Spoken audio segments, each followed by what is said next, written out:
Thanks, welcome. Thanks for coming along to the Dons Trust Special General Meeting. I'm Chris Stewart, I'm the Chair of the Dons Trust Board at the moment. I'm just going to introduce you to the other Dons Trust Board members who are here this evening. So, Hannah Kitchen, Luke McKenzie, Anne-Marie Godfrey, Graham Price. We're not going to ask him to stand. He's suffering from a damaged disc at the moment. And who have I forgotten? Oh yeah, Charlie's on his way. That's why I can't introduce him because he's not here yet. Charlie Talbot's on his way. Freddie Flaxman is on the west coast of the US. So I think he'll be logging in online, but he won't be able to join us. Graham, Stacey and Niall Cooper both have childcare issues this evening, so can't join us. And Michelle Little, who is the Vice Chair of the Dons Trust Board, and also the Treasurer, is unable to attend this evening. She is currently having chemo treatment for breast cancer. She's very disappointed not to be here to answer questions, to talk to you, to discuss things. She will be watching and listening back the recording of the meeting as soon as she can, and she's looking forward to interacting with you all when she can. So that's the Dons Trust Board as currently. Tonight's meeting, as you'll have seen, with the notice that came out, there's very little in the way of formal business. The only formal business we have is the approval of minutes from the previous meeting. So we'll do that in a moment and get that done. Just to do the usual, fire exits. Toilets are out in the corridor. Left for the gents and right for the ladies. Val, I'm sure there aren't any fire drills planned this evening, are there? No, so if the fire alarm goes off, don't treat it as a drill, please. And did anyone come along with any apologies for any other members who wanted to have that noted at all? No? Okay, super. So, moving on then, we are going to be here, we're going to finish by 9:30 this evening. We started at 7:30, we're going to take a break at 8:20. We will restart again at 8:40 if we still have business to do and conversations to have, and we will stop at 9:30. Okay. So we also have with us tonight, as well as the Dons Trust Board, we have Mick Buckley, who is the interim chair. So, and you will have seen Mick's photograph at least on the website, and some updates and so on, which we will, I'm sure, we'll talk about a little bit later on. So, Martin, I think we're ready to look at the minutes. So, as well as people in the room tonight, we have people online, and we have our friends from the 9 Years team who are looking after that side of thing, and thank you very much, guys.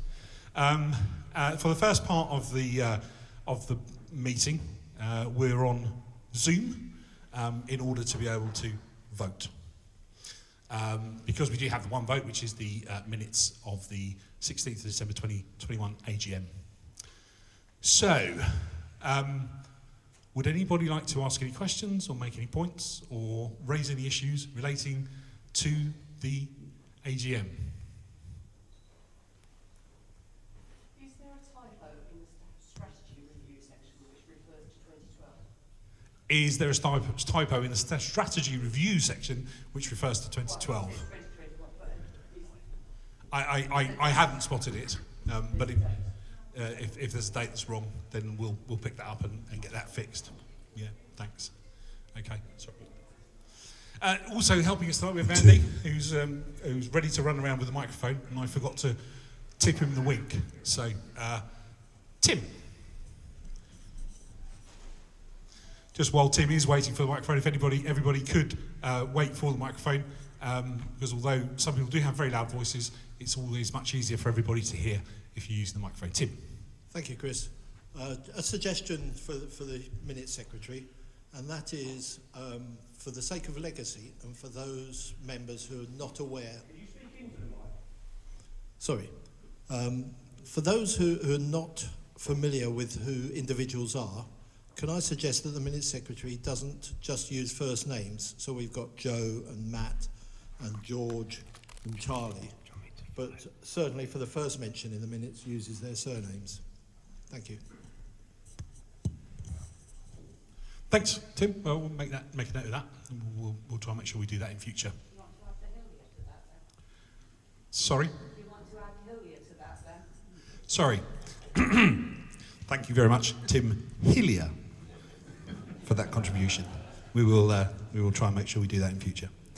Thanks very much. Right, are there any other issues or questions? Anything burning coming online as far as the minutes are concerned? I don't imagine there is, but okay. So can I see here and also in Zoom, all those in favour of approving the minutes as a true record of the AGM? All those in favour, please raise your hands. If you just keep them up for a moment, that would be great. Thanks very much, everyone. Keep going. Thank you. Is that enough time for the online? Another minute. Right, we're going to just leave another minute for those people who are online to finish voting. So.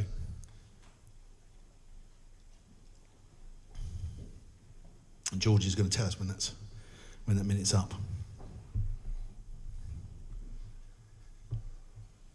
Should have made them keep their hands up a little longer. Just counted slower or something.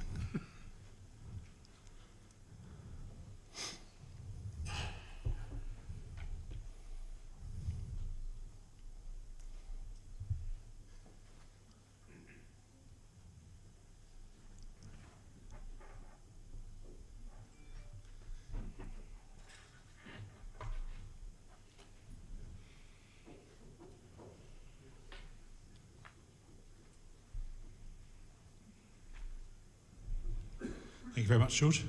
Thanks very much. So would anybody like to vote against adopting those minutes as a true record of the December AGM? I'm going to probably leave a little bit less time for that, George. Yeah, we're good? Yeah, it's all done. Okay. And any abstentions? 1, 2, 3, 4, 5. 5. Okay, super. Thanks very much. So those are adopted. Thank you very much for your indulgence and your time. So that's the formal business of the meeting done. So there are a few things that we wanted to talk to you about. I know that there are some things that you want to talk to us about as well. So we're going to start, if that's okay. And there have been... Hannah.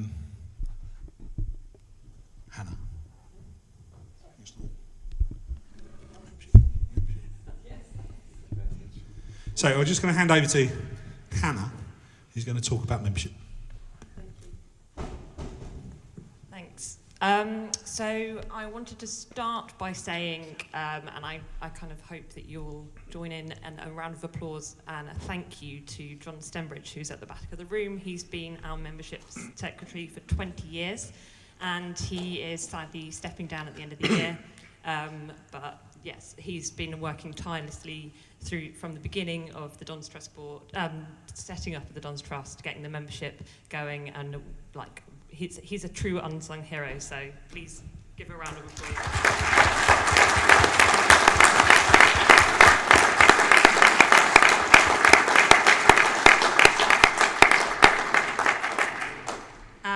And we've announced, that today, and to replace John, it doesn't take one person, but 4.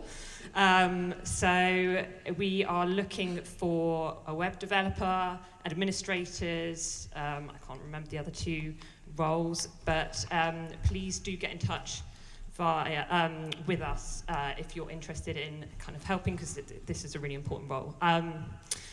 And you'll get an email with more information about that anyway. One thing that we've been talking about for quite a long time now is the integration of membership with this ticketing platform. So when you can buy your season ticket, you can also buy your Don's Trust membership. That's something that's been going on, and John's been working really hard with the club to make that happen. It's not going to happen it's not happening with this season ticket renewal, but the plan is for that. Do we need them postage and sort of simplifying basically timings of renewals and aligning the membership with everything to do with ticketing? I think that's all. Has that covered everything? Do people have any questions? So one of the things that's been suggested a few times, and a few times over the years, but a few more times recently, is that we think about increasing membership prices. So obviously we wouldn't do that without talking to you. Wouldn't do that unless members think that's a good idea. So it would be interesting to know if anybody has any particularly strong views about that, for example. Another thing that Hannah mentioned was the membership card. So membership cards, we've produced membership cards for everybody for 20 years. That's kind of a bit less of a thing now in the world than it was 20 years ago. There's quite a bit of cost involved in that. Is that something that people value particularly, or is it not something that people particularly value, having that membership card? And then the question about the timing really is just about trying to match up the membership year with the clubs and the Don's Trust's accounting year. So that's probably of a little bit less interest. But just wondered if anybody had any thoughts about either of those issues, or if you want us to go away and think about it and ask you about it in the survey.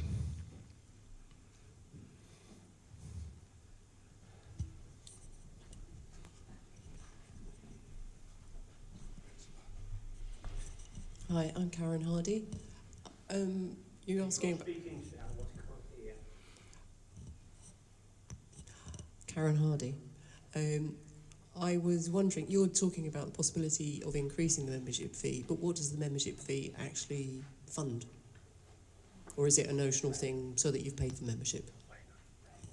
So the question there is, what does the membership fee pay for? What does the Don's Trust spend its money on? In Michelle's absence, we're not ready to answer that question in detail. There's a number of things that the Don's Trust puts money into. One of those things is, for example, the women's team is funded to some extent by the Don's Trust. But the Don's Trust has put money into a number of projects over the years and a number of different things over the years. So the Don's Draw goes through and funds puts some funds towards the academy, etc. So there are a number of different things, but we don't have that nice, neat breakdown that we've been trying to prepare for exactly, of your £25. £1, if you like, effectively, pays for your share when you join. Well, that's not really a cost, but that's where it goes to. But where does the rest of your membership go to? So we need to do that, and that's something that's on our list to do. So thanks for the question. Anybody else have anything they wanted to? Yeah, sure.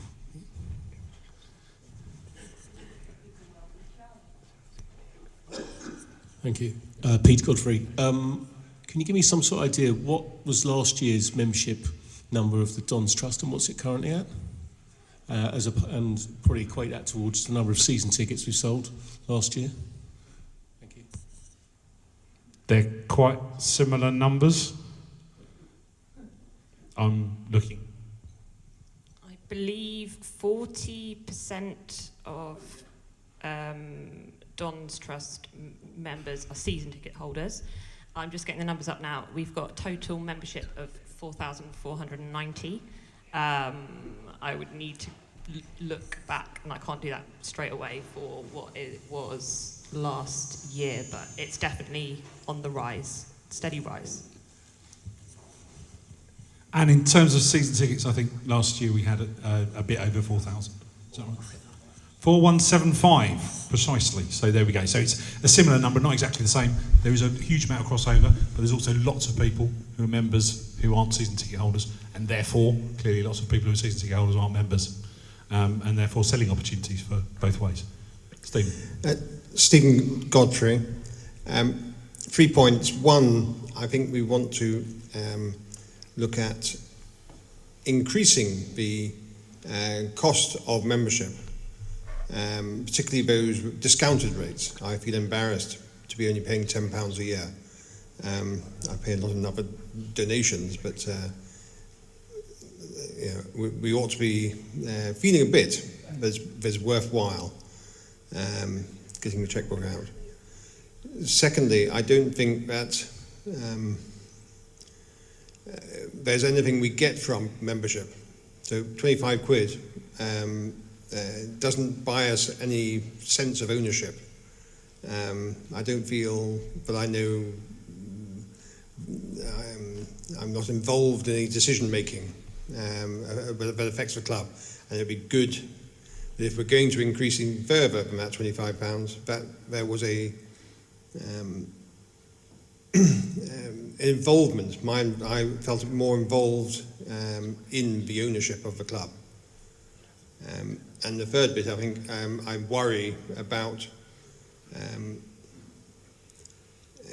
any incursion that may lead to a takeover of the club against our the current members' will.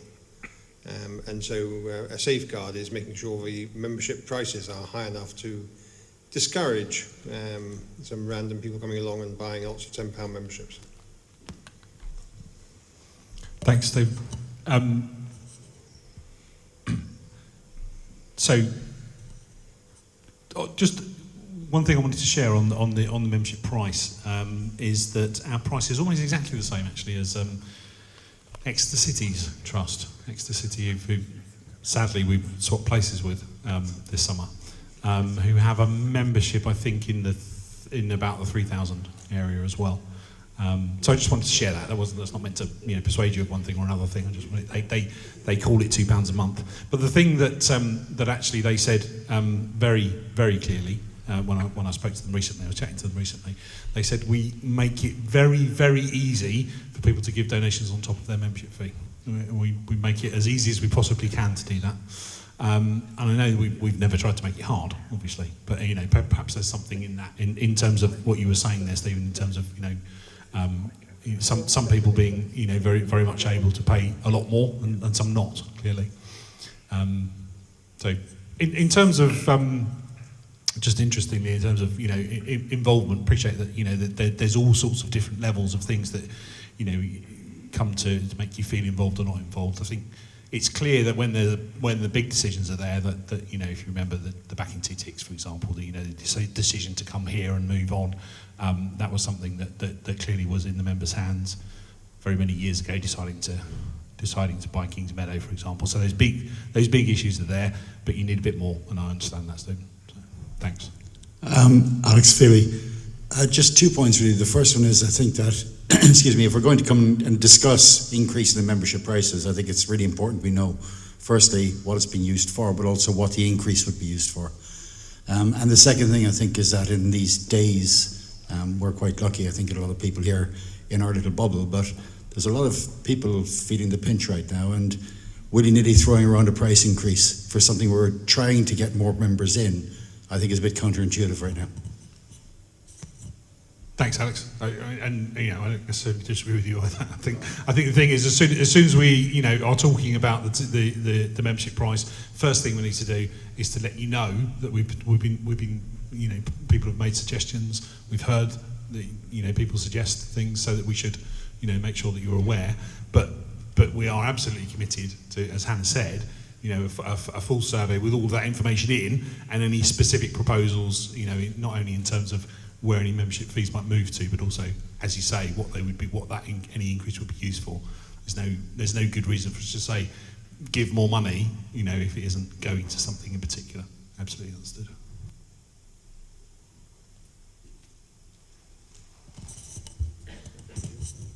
Good evening, Laurent Guibaud. No one's ever heard of me. On the subject of the fee or the membership cost, I look at it from a different point of view. And that is that you have to have a reason to put it up. And if there's no reason to do it, why do we need to do it? On the membership card, I'd like to see the card maintained, but there are cheaper ways of producing membership cards. You can get semi-laminated cards that are part of an A4 sheet and therefore can be printed more easily We don't need an expensive plastic card, but I'd like to see it kept. And I'll give you my spelling later. Thanks, Laurent. Just coming back to the accounts, and it's got the headings of where the money goes on. This was from 2018, so apologies that the numbers aren't up to date. But there's membership expenses, there's a contribution to the academy, which was the largest single amount that went out.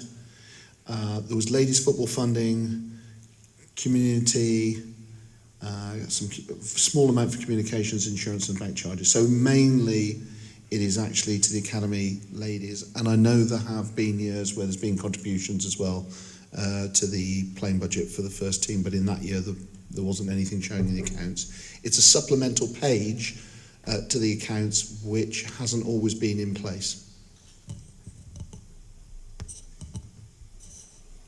Thanks, Graham. Anyone else want to say anything about membership? The other thing actually that came up is that we also we do have a number of members who obviously most members receive their their notices, etc. By email. We do still have a number of members who we need to print things for, and again, that's another thing that has been discussed in terms of whether that's a useful and necessary use of funds. It does seem to add up to quite an extraordinary amount over the year. So again, when we do a survey, that's one of the things that we're likely to be asking about in terms of people receiving paper documentation. Appreciate that not everybody in the world is online, but it may be that we need to look at that again. Mark Jones. When you're talking about increasing the price of the trust membership obviously to get more money through the books, I kind of come to a point in my head where I think, can we not just achieve that, keeping the price the same and getting more members in? And I think the crux of the whole Don's Trust membership thing is, why should I join the Don's Trust? And until we can answer that question, talking about making it more expensive is only likely to make more people not renew the following year. Thanks, Mark. Anybody else want to feed into this conversation at all? Okay, thanks very much. Thanks everyone who's contributed. Thanks for everything that you said. We've obviously heard it and made note of it, and that'll be part of the thinking that goes into the survey that comes out later in the summer, before any changes are made.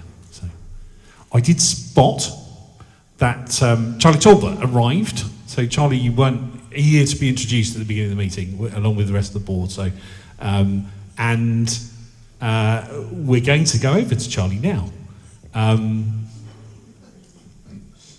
for an update on finance, and Charlie will tell you what that's all about. Okay, well, that's quite loud, isn't it? So most of this you will have seen and known. This obviously veers between trust and club finance, and indeed PLC finance. But just to kind of summarise where we've got to, both in finance coming in and where the work of the finance committee and the refinancing will go to next. The headline news obviously is the very good news that, with many thanks primarily to the efforts of people in 2 rounds of the Plough Lane bond, we've A, got the stadium built, we've managed to come and play here, and B, as of the end of last month, we have paid down all of the MSP loans, so we no longer have any secured loan against the stadium, which is great, so many thanks for that.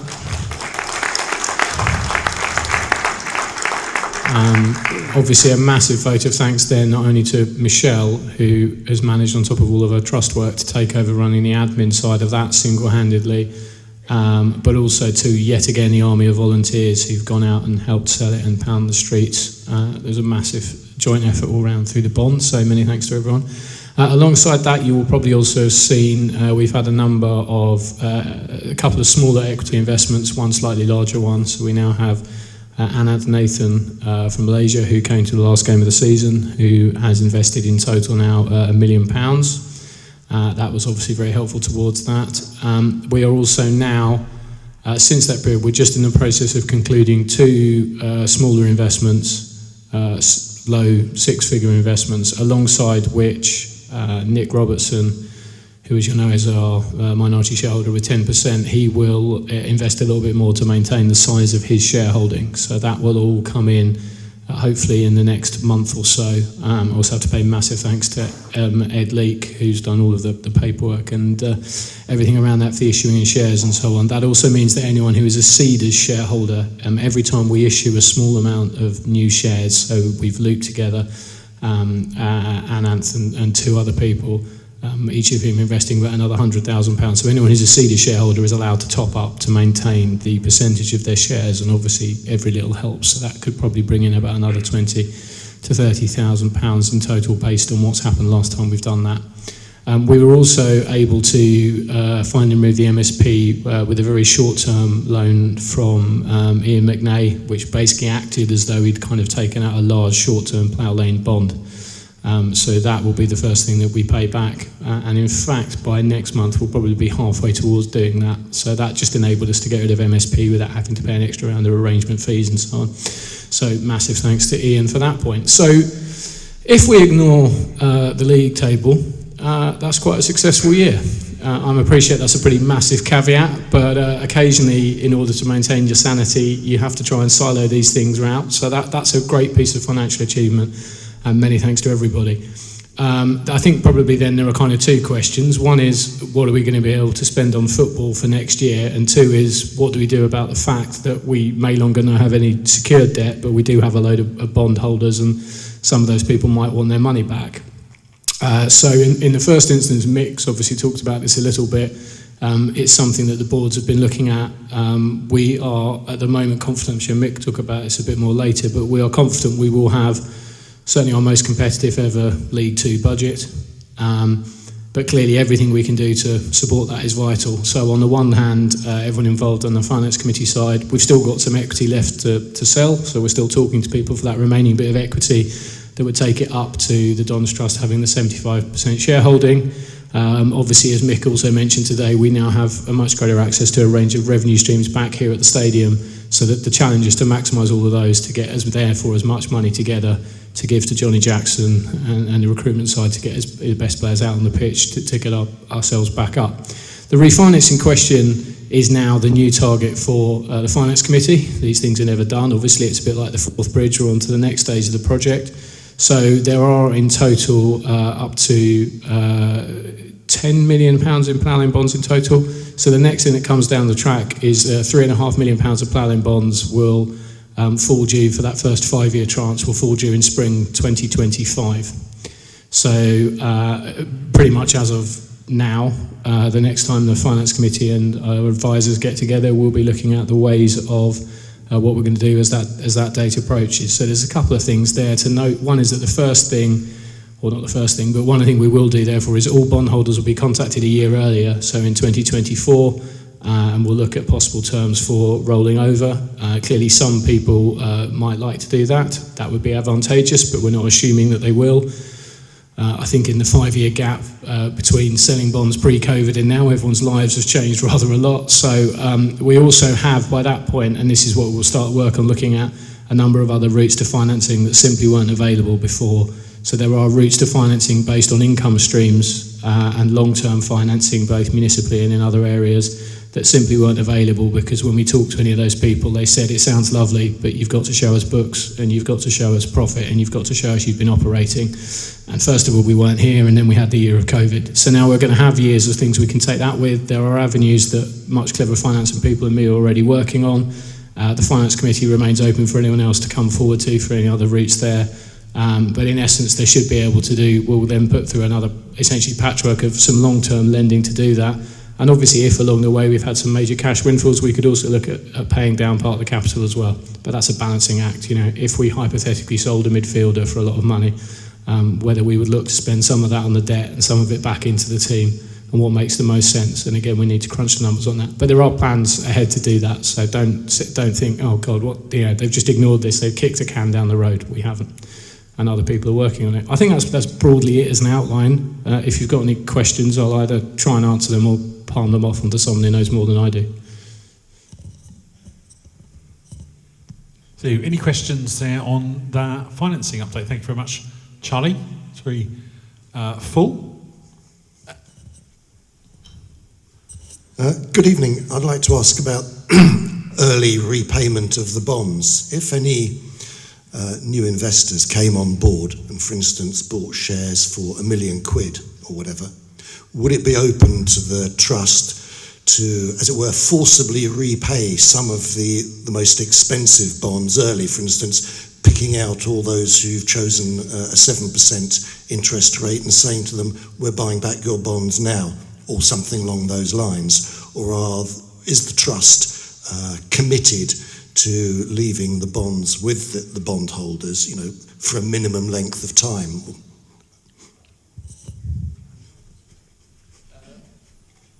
Yes, it's a very sensible question. Yes is the answer. The bonds are absolutely entitled to be paid back at any point, because also therefore the question also therefore comes around, what if we're able to achieve a better source of cheaper long-term funding, which also could become possible if we're looking at some form of income strips or municipal borrowing. So the bond term and conditions clearly say that they can be repaid at any time. So yes, obviously logically we would pay back the most expensive sources of money first, and that is available. Of course, interestingly, that actually means that you would rather pay down earlier the 7% bonds that were just sold in 2022 if you were looking to reduce your interest payments rather than the original bonds, the maximum of which were taken out at 4%. But yeah, absolutely, that's something that's perfectly available to be done. And if anyone knows anyone that wants to invest several £1 million in order to enable us to do that, send them our way.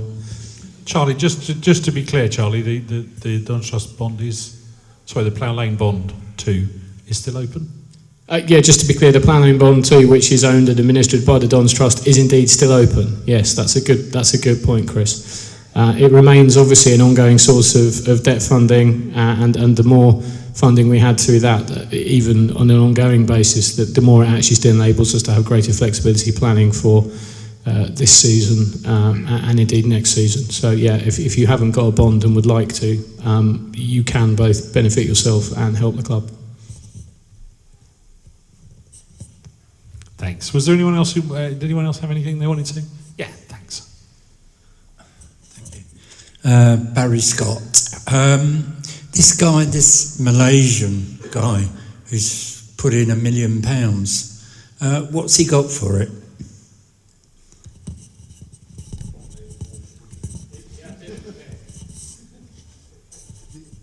You could go down to that mic, so you're running around.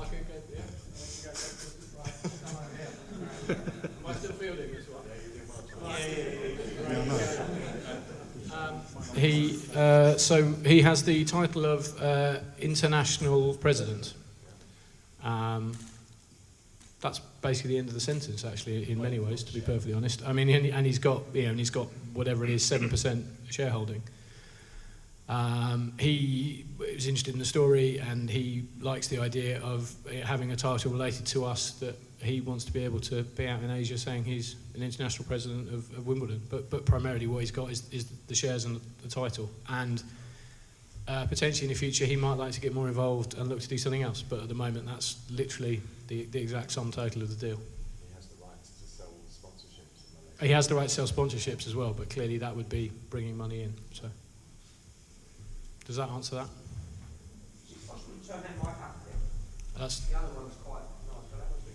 That's beyond my control here. I hand over to the George. Oh, there we go. Oh, can I have a bit more? Make some sense if we had a kind of set of rules that said who can have a title, can that be taken off of them, how long do they hold it for, and what are they allowed to do.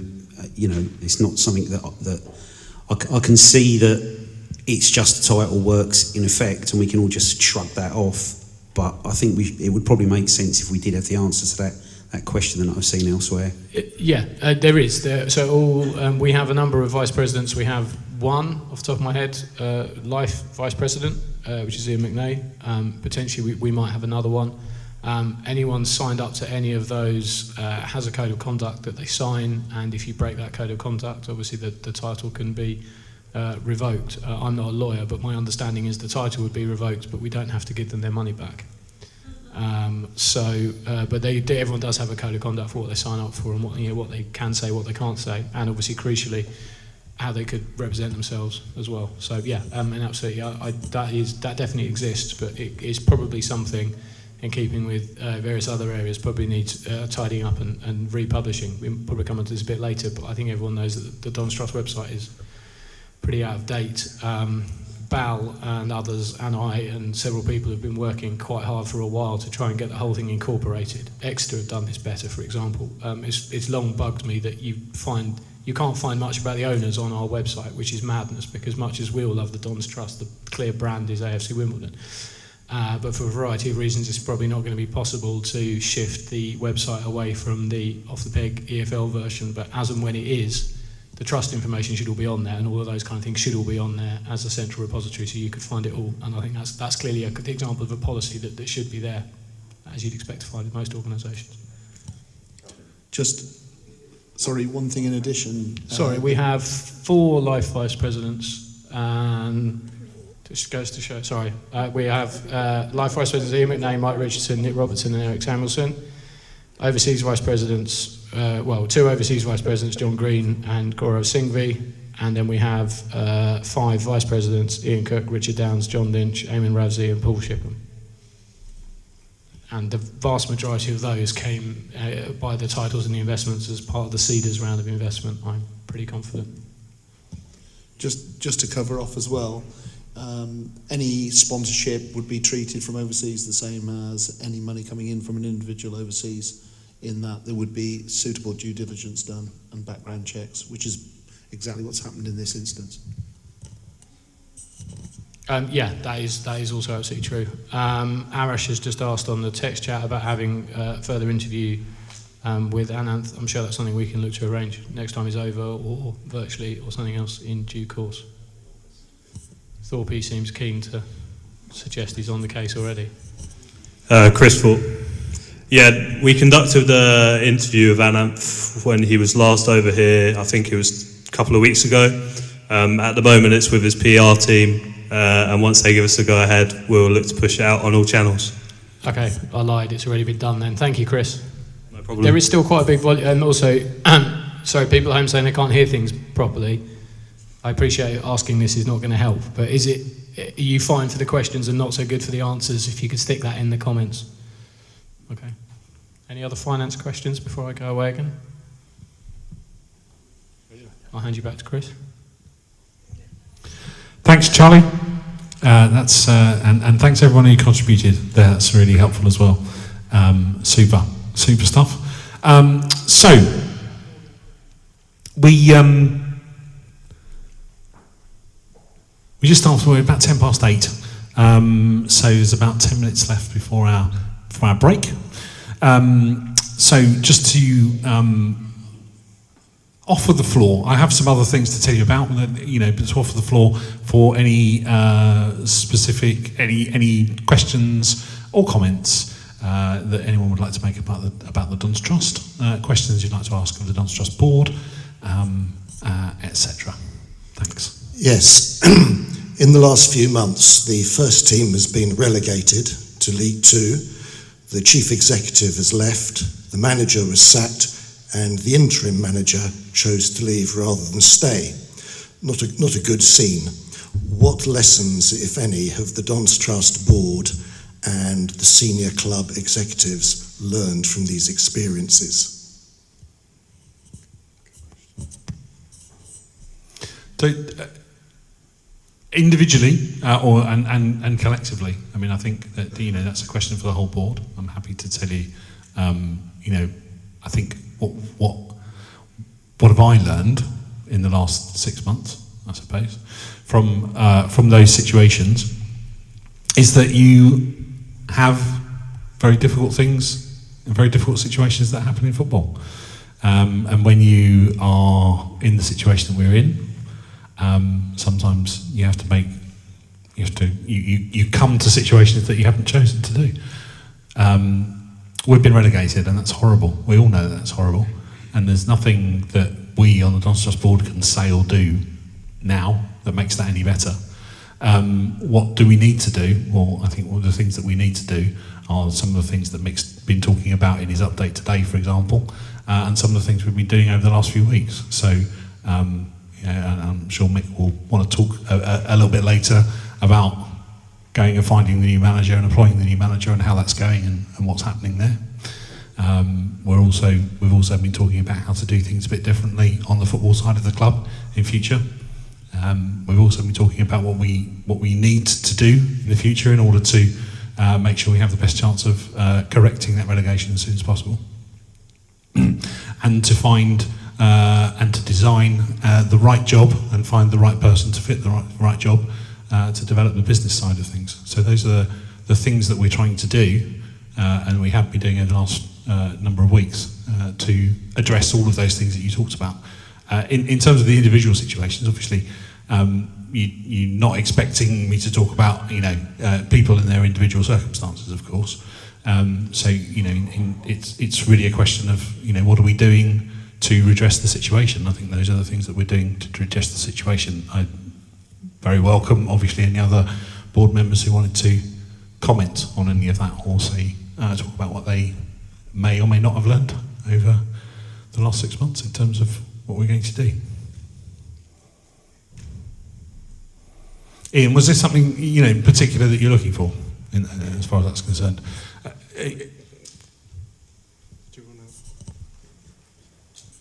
Well, it did occur to me that if the Dons Trust Board were being completely frank, which obviously it may not be able to because we're talking about, in some cases, individuals who've left, so on and so forth, that you might say, well, some things were completely out of our control. Other teams were better than us, perhaps. Other things, it's just bad luck. Other things where we made completely wrong decisions and that contributed to some of the problems we had. I mean, I'm just speculating here that there's a variety of obvious answers to what have you learned. And I was just wondering if you or the other board members had come to any firm conclusions about what things were out of your control, what things were bad luck, what things were, you took a risk on some things, like putting all the emphasis on young players, so on and so forth, and it just didn't work.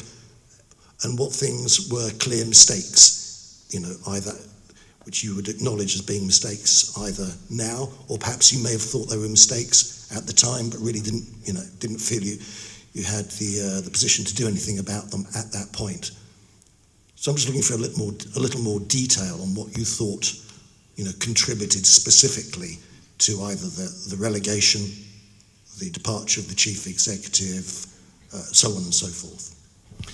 Well, yeah, so let's put the departure of the chief executive on one side. Joe Palmer resigned, and that was his decision. So he decided to do something else and to stop working here. So that was his choice, and we respected that, and we continue to respect that. So there really isn't anything more to say on that front in particular. I'm going to move on from that one.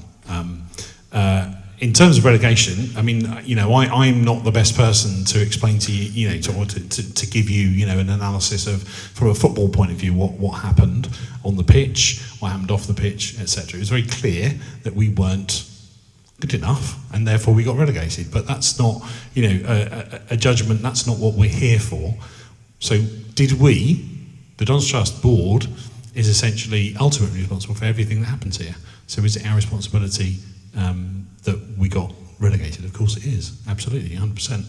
And I think, Ian, all I'm going to really say again is that what we need to do is to do better in future, to examine the way that we do things, to examine how we find people, how we choose people, and how we put those processes in. And that's one of the things that we've asked Mick, to come into the club and help us with, and that's one of the things that he's doing, and he's been talking about that over the last few weeks and again today in terms of doing better in future.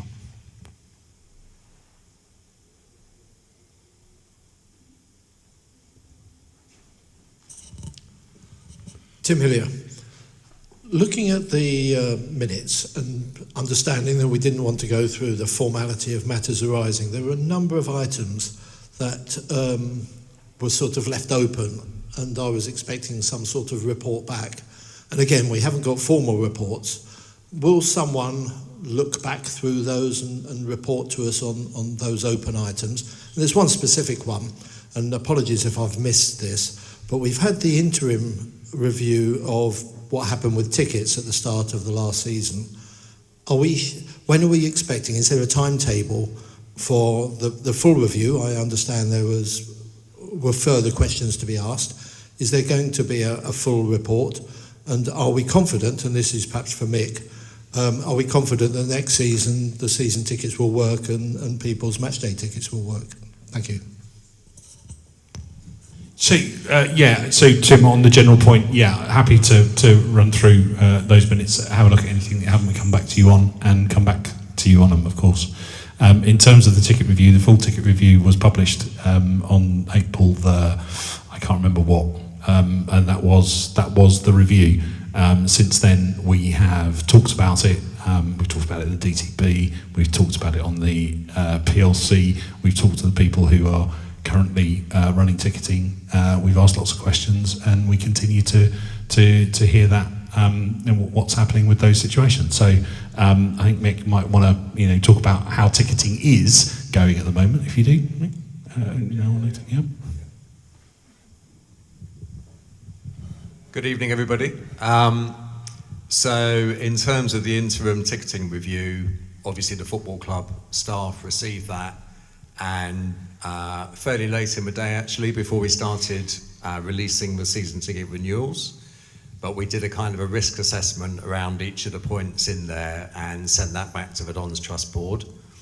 So generally, we were confident launching the season tickets that everything would work well this year.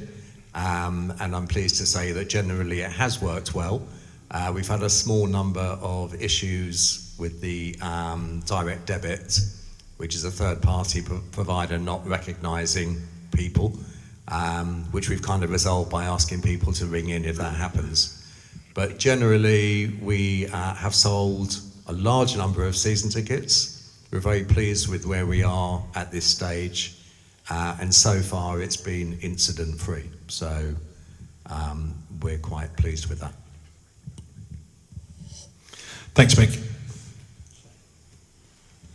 Yes, Ron Griffin.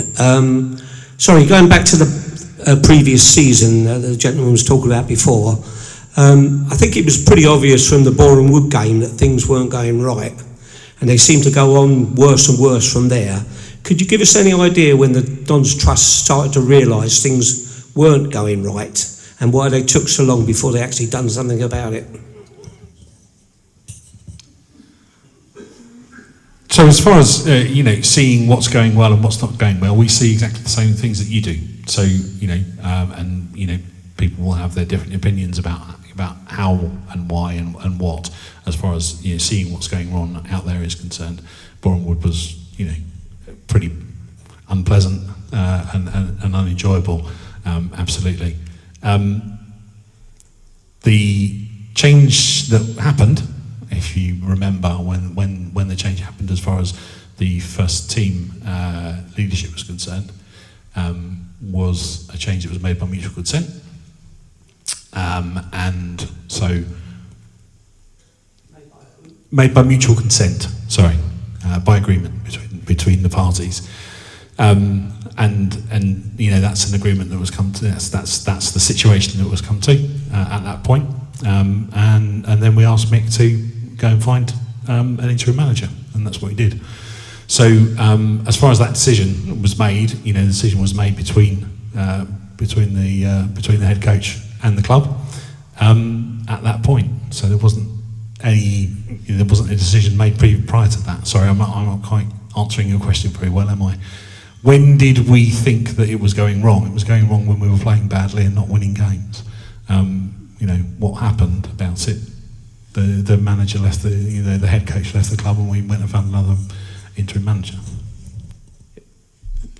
Sorry, I know in hindsight it's easy to say, but obviously it was done. The decision was made far too late for the season to give anyone a chance of actually pulling anything back, and that was really a terrible decision. And I listened to the interview that you done with Wiggins and Robbo and yourself, and it was an absolute car crash. It really, really was, and you could see things were going really bad from there. Yet nothing happened. We just carried on and on with the same situation. Absolutely nothing was done.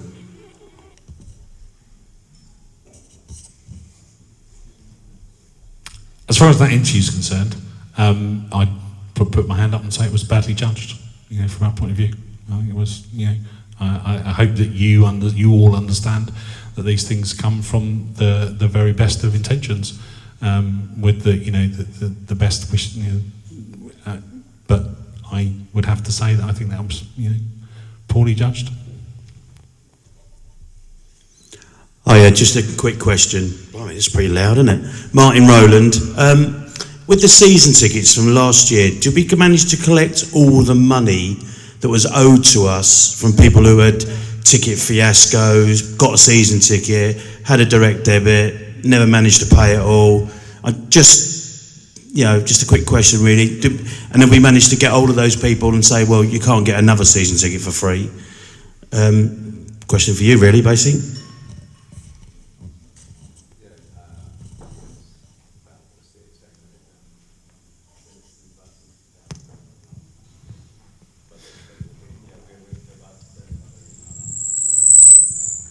So basically, in fact, I had breakfast this morning with a season ticket holder who told me he'd received a phone call and was asked to pay the outstanding debt before his tickets were issued.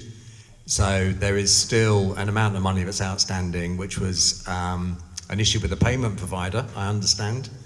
But we will be reclaiming that money before we issue the renewed tickets. So it's a good question.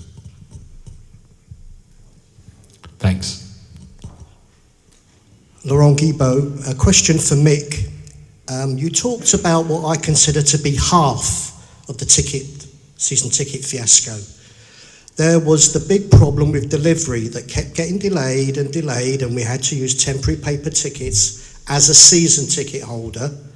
What are the plans for this year? I'm sure that you're going to use that word risk assessment again, but what matters to us is that they're delivered or collectible on time. What can you tell us? What can you say to reassure us? Good question, Laurent, and I'm going to hand to Bal, who is overseeing the season tickets at the moment, so he can give you the details. Hi, Lauren.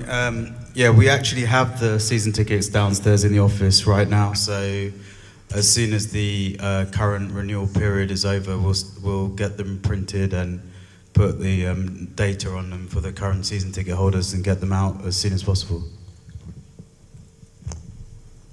Hi, Peter Godfrey again. I wonder if you could give a bit more colour to the process of how we got Mark Bowen in as interim manager. I appreciate there are legal HR type issues that we had to be aware of, but was he the only person we considered? Did he approach us? Could you just give us a bit more flavour about how he turned up here?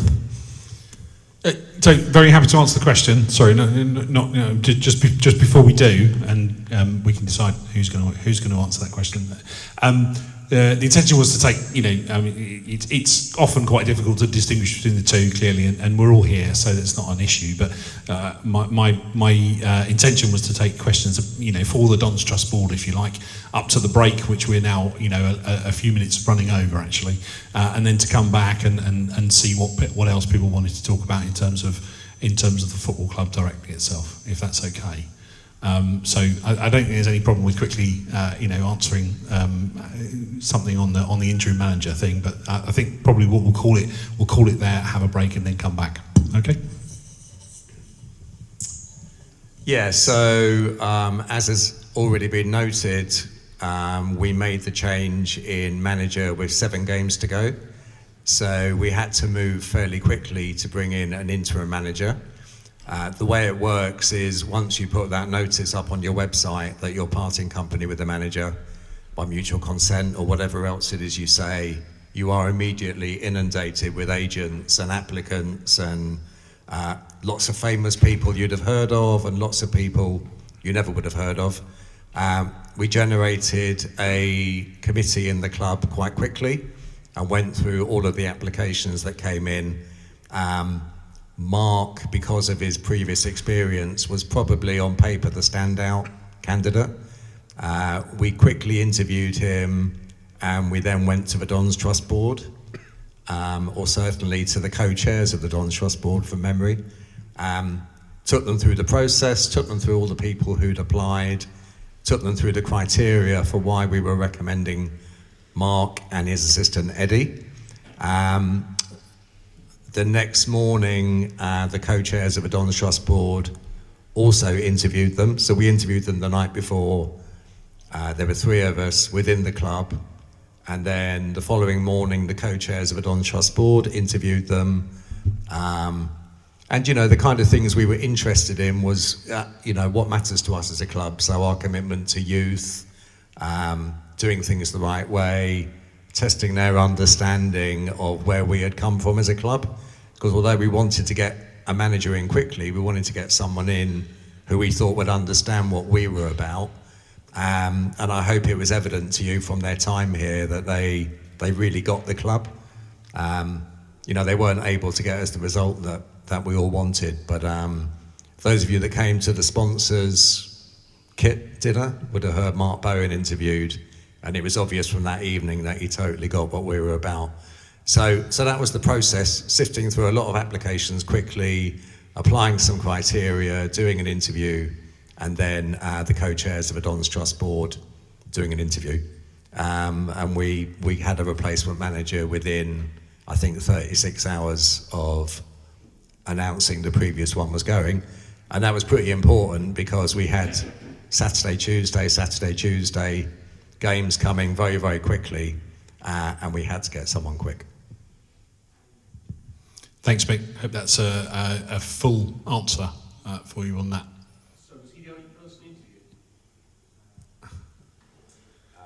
Formally, yes. He was the only person who was formally interviewed, yes. He wasn't the only person spoken to. Lots of conversations with lots of people, but the only person who had a formal interview, given the timing.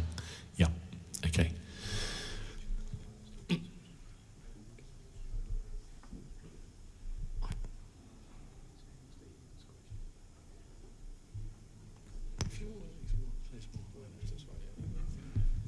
Sorry, Ian, I just thought it wasn't... I thought to Ian's question, and indeed the question from over there, especially as Chris only joined the board in January, I thought it's probably reasonable to hopefully hear slightly from someone else as well about what you think we've learned or not learned, and how much of a bunch of idiots you think we are.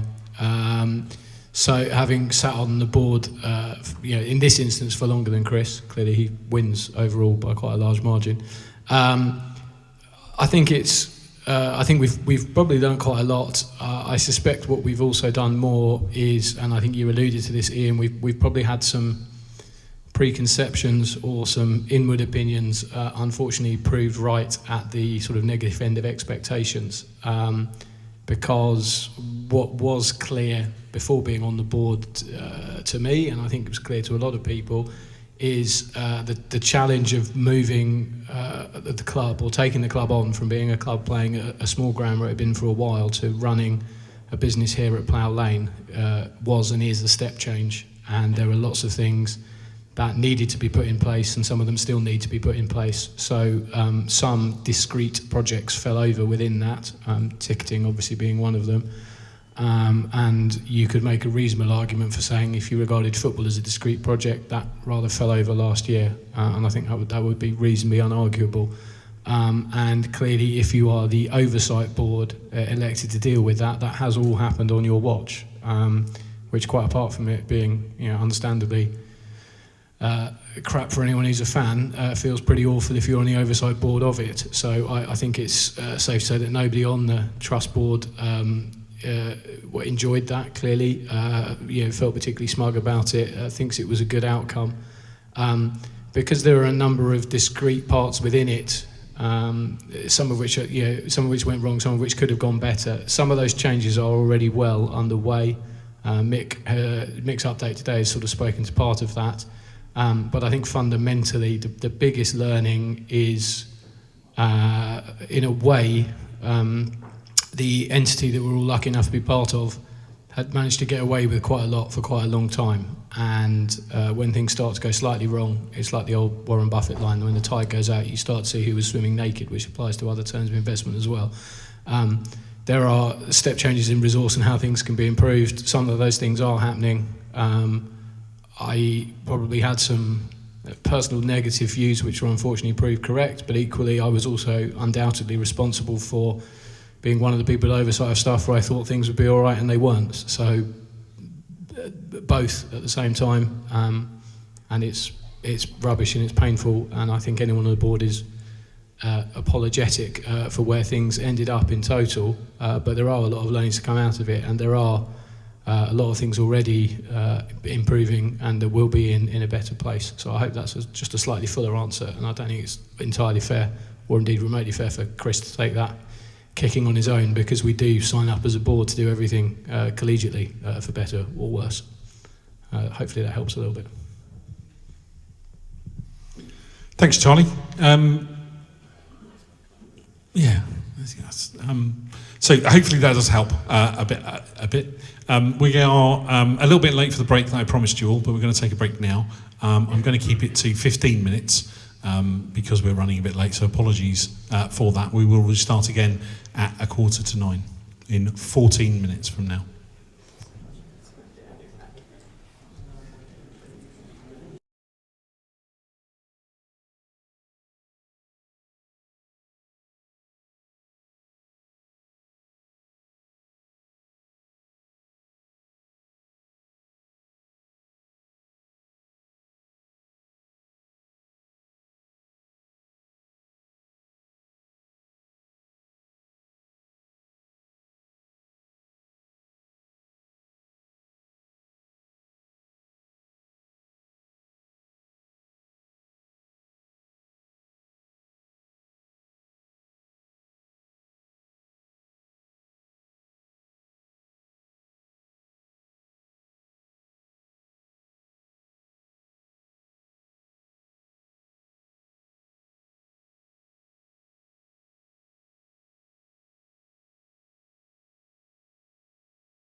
online?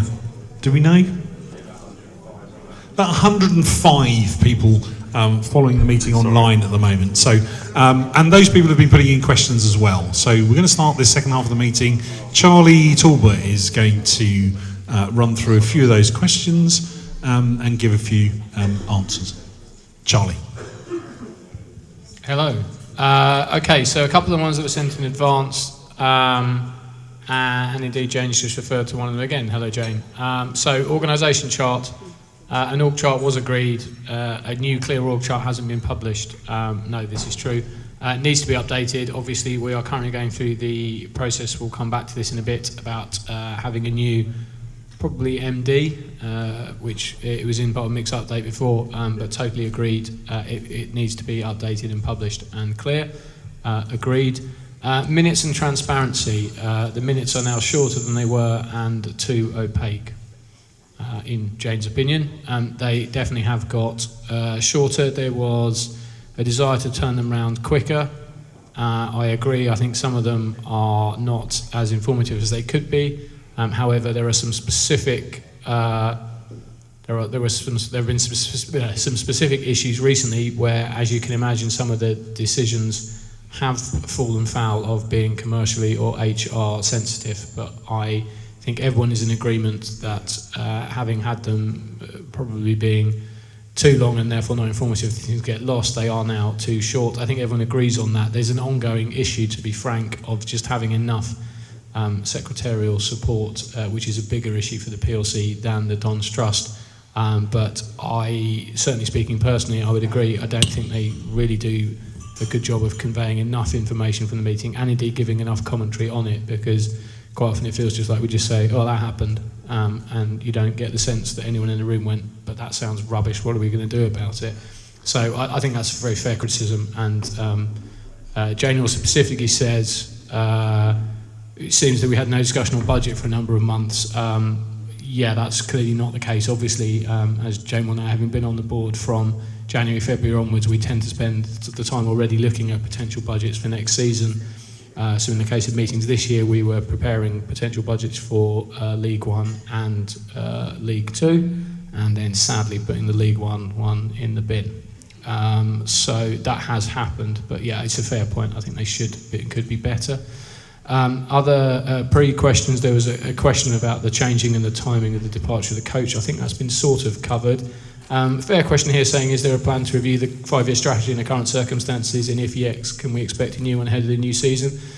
I don't think the strategy itself has changed hugely. I think the original publication was probably badly emphasised. You'll notice Mick today talked about challenging for the championship inside 5 years, which I think is still a sensible stretch goal.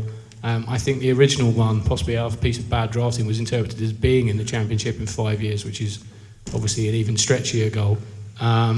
So I think that still remains where we would like to get to, and we believe is feasible for a club of our size and resources, which, yeah, I did cut part of it, Jane, but I'm trying to spin through a lot of people's questions, so I will make sure we try and get a backup to getting it out. Just trying to do 3 things at once, they're looking at it. The other questions that have come in, number of season tickets sold, 2,600 as of today. Will the card reader something to be functioning next year? I'm told that they've sorted most of the issues with it. Bal, will the card reader will be functioning properly next year, yes or no? It's a quick fire round, Bal. Yes, no? Yes, Bal said yes. In all seriousness, Bal has put in a lot of work since taking over more responsibility for it, so he's doing his absolute best to achieve that. Adam Russell asked, how competitive will the playing budget be for next season? I've already referred to this. Mick might come to this a bit more. It will be our most competitive League Two budget. Based on what we can see from where other clubs are, it will be upwards of the average. How far above the average requires us to bring in as much money as possible between now and the start of next season. Then Adam Russell also asks, Mick referred to an increase in non-footballing revenues by 2.2 million over the next few years. How realistic an aim is this? I think that's essentially what should absolutely 100% be on the desk of the new MD or senior hire when they come in. I think it's perfectly realistic as an aim. I think if you were any kind of media leisure business, that would be what you'd be wanting your MD to come in and do. There are a whole load of revenue streams that frankly we've barely touched the sides of. We're sitting in one of them at the moment. There's a whole load of non-match day stuff we haven't done. We haven't maximised what could be achieved on a match day. Those are the two kind of most obvious areas, as well as bringing in the education project, which starts next year. So realistic or stretch or whatever you think it is, it's a measurable goal that should be on their desk. The iterations of the 5-year business plan we put together for lenders that we did when we were doing the refinancing, that's where we think the revenue should go. And obviously in an ideal world, a substantial amount of that is absolutely uncorrelated to what happens on the pitch, because it's quite easy to work out how you make more money on the pitch. You win games, people turn up, they tend to buy more beer and they're in a good mood. But there are a lot of things with the education centre and hopefully what we can bring online here through the non-match day revenue that means that should be achievable. Then other people didn't ask where we're at with the recruitment of the new CEO and other parts. I'm going to pass those questions on to Mick to come back to later on. And then just looking back through the chat, Jane says, can the DTB confirm they want transparency on this and when the website will be updated, please? Because you've collated stuff for it. Yes, totally agree. Yes, the Trust Board would like there to be more transparency on this. Part of the delay was very much hoping that the websites would be combined. That's not going to happen. And in fact, Graham and Niall, who head up most of the comm stuff, and Hannah had started the process last week of addressing some of the more egregious website issues. So that will happen. Bear with us. We have, sometimes, it's not an excuse, it's just a fact. We sometimes have bandwidth issues to get this thing sorted, but it's not out of a lack of wanting to get it sorted. I think that covers most of them. So if I've missed another one and you want to shout in the thing again, we'll do one last spin at the end for the people that are online. Thanks, Charlie. That was very comprehensive. Thanks very much. Just on minutes, by the way, we did have a discussion on minutes at the last Don's Trust Board meeting, and we have agreed, and someone, I can't remember who, so I won't put them in the frame, did put their hand up for having a go at creating a slightly different style of minutes for the most recent Don's Trust Board meeting. So we will see how that goes, and I'm sure we'll get feedback from you on it. And that feedback is genuinely very useful. As Charlie says, there's a massive balance to be got, and I don't know that we ever think we've got it quite right over 20 years, and we've moved one way and the other. Sometimes we've ended up with very, very long minutes which take much too long to produce, and clearly more recently we've gone a bit too far the other way, and so we're having another look. So thanks for that. So you would have seen, I think, today, you will have seen anyway, that Mick, who I introduced earlier, but of course needed no introduction anyway, has had an update on the club's website today, laying out a number of in a number of areas, some of which we've already talked about in terms of how we've already how we found the new manager, what's happening with season tickets, how we use the rest of the stadium. Apart from just matches, etc. And in particular, talking about a change in the way that we're thinking about running the whole club in terms of taking a managing director type view for the business side of things, and looking at I think you called it a head of football operations role. To look at the football side of things. So I think that's hopefully some progress that people can see. These things have to be done in sequence, and there are an awful lot of things to get done that we've asked Mick to do or to help us with, and he's working his way through them. Mick, I wondered if you would mind just giving us a sort of how things are, a couple of minutes on how things are for you at the moment and how it's going. And then if we have some other questions for Mick, that would be great. He'd love to answer them. Thanks, Chris. Well, how are things going? So, Charlie, can I just ask you to move your chair? Yes, so I'm aware that not everybody in this room actually knows me. I've been involved with the club for quite a long time, but kind of in the background. So I was on the Don's Trust Board about 16 years ago. was asked to be on the Dons Trust board again about 10 years ago, and then held a number of different board roles within the club. So I was on the football club board with Eric Ivor and David Charles. I was the non-exec director for 5 years. Then moved onto the PLC board, and when the previous CEO announced he was moving on, I was asked by the Dons Trust board and the PLC board, would I step in just for a period of time, just to provide some sort of stability, just to keep things moving along, and to make some recommendations about how we would structure ourselves in the future. I think the reason I was asked to do that is I know the club very well. I've supported the club since I was 12.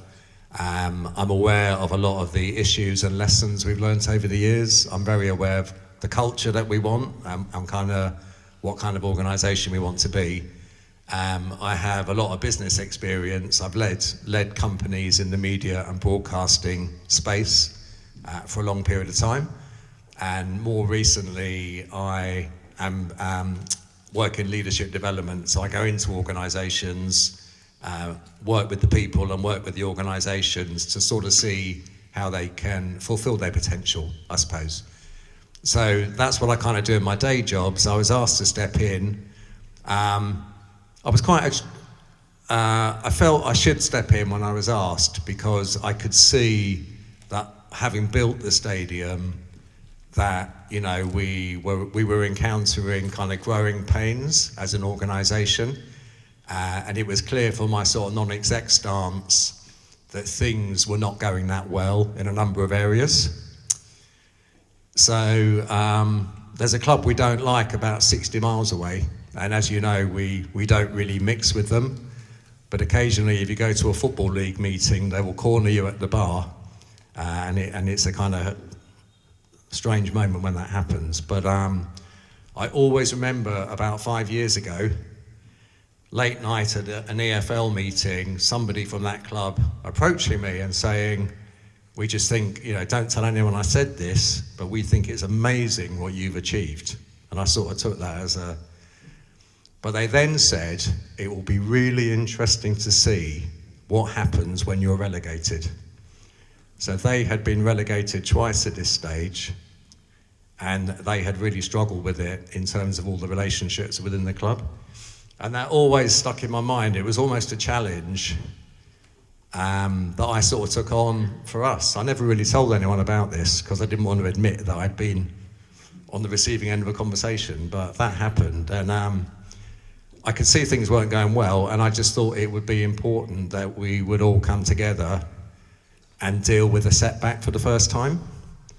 So walking into the club, I started doing this on March the 8th, and I think at that point we hadn't won a game for maybe 18 games or something. So it became immediately apparent it wasn't just really a case of keeping things moving forward, that, you know, we were in a bit of trouble, and it was obviously decided that we would make the management change, which wasn't something that I foresaw coming in, but we did. And that was very difficult because of the person concerned. We then brought in an interim manager, and it was always agreed with them that we would have a proper recruitment process at the end of the season. So we obviously got to the end of the season, and we had the recruitment process. So I think the question was, how am I feeling about things? Well, it's probably been a much more intense 10 weeks than I expected when I agreed to do it. But I just think there are so many positives. Obviously, it's important that we reflect tonight on kind of what went wrong and what we can learn from it.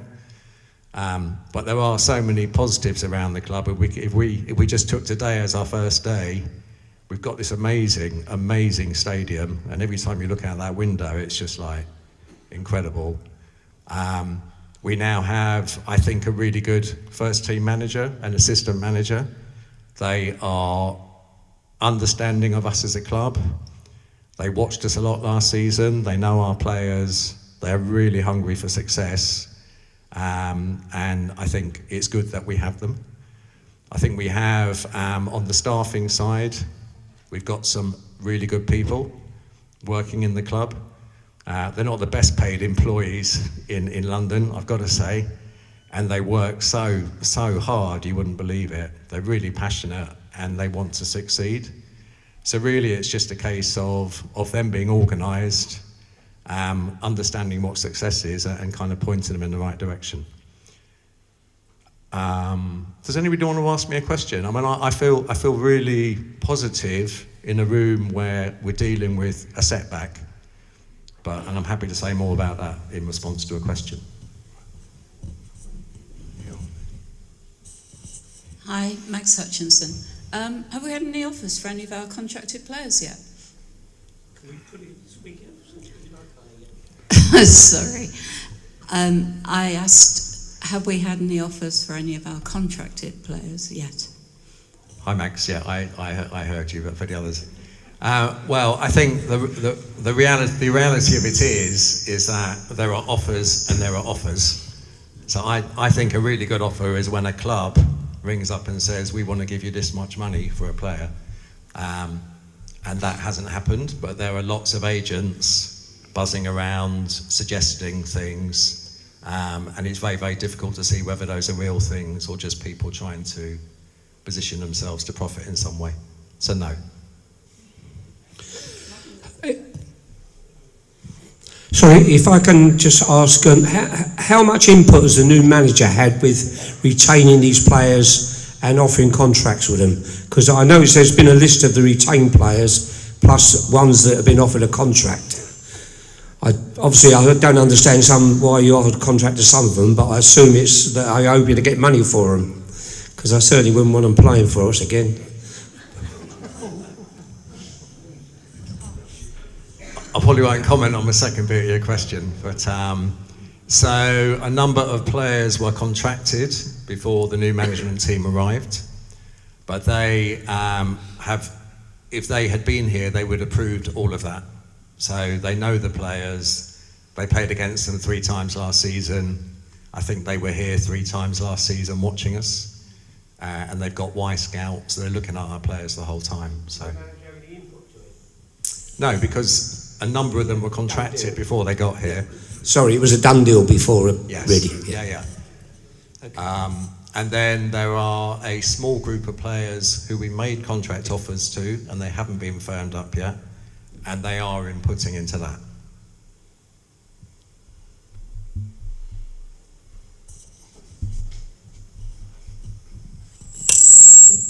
We've got a couple of online questions. One being outlining the head of football operations role and what it entails. What does it entail? Okay, so the head of football operations will work alongside the first team manager and will make recruitment recommendations. So they will manage the scouts. They will manage the acquisition of data around players. They will have contacts in the game. So they will be the major point of contact to agents. So through all that activity, they will make recommendations to the manager, but it will be the manager's responsibility to be the last word on signing those players.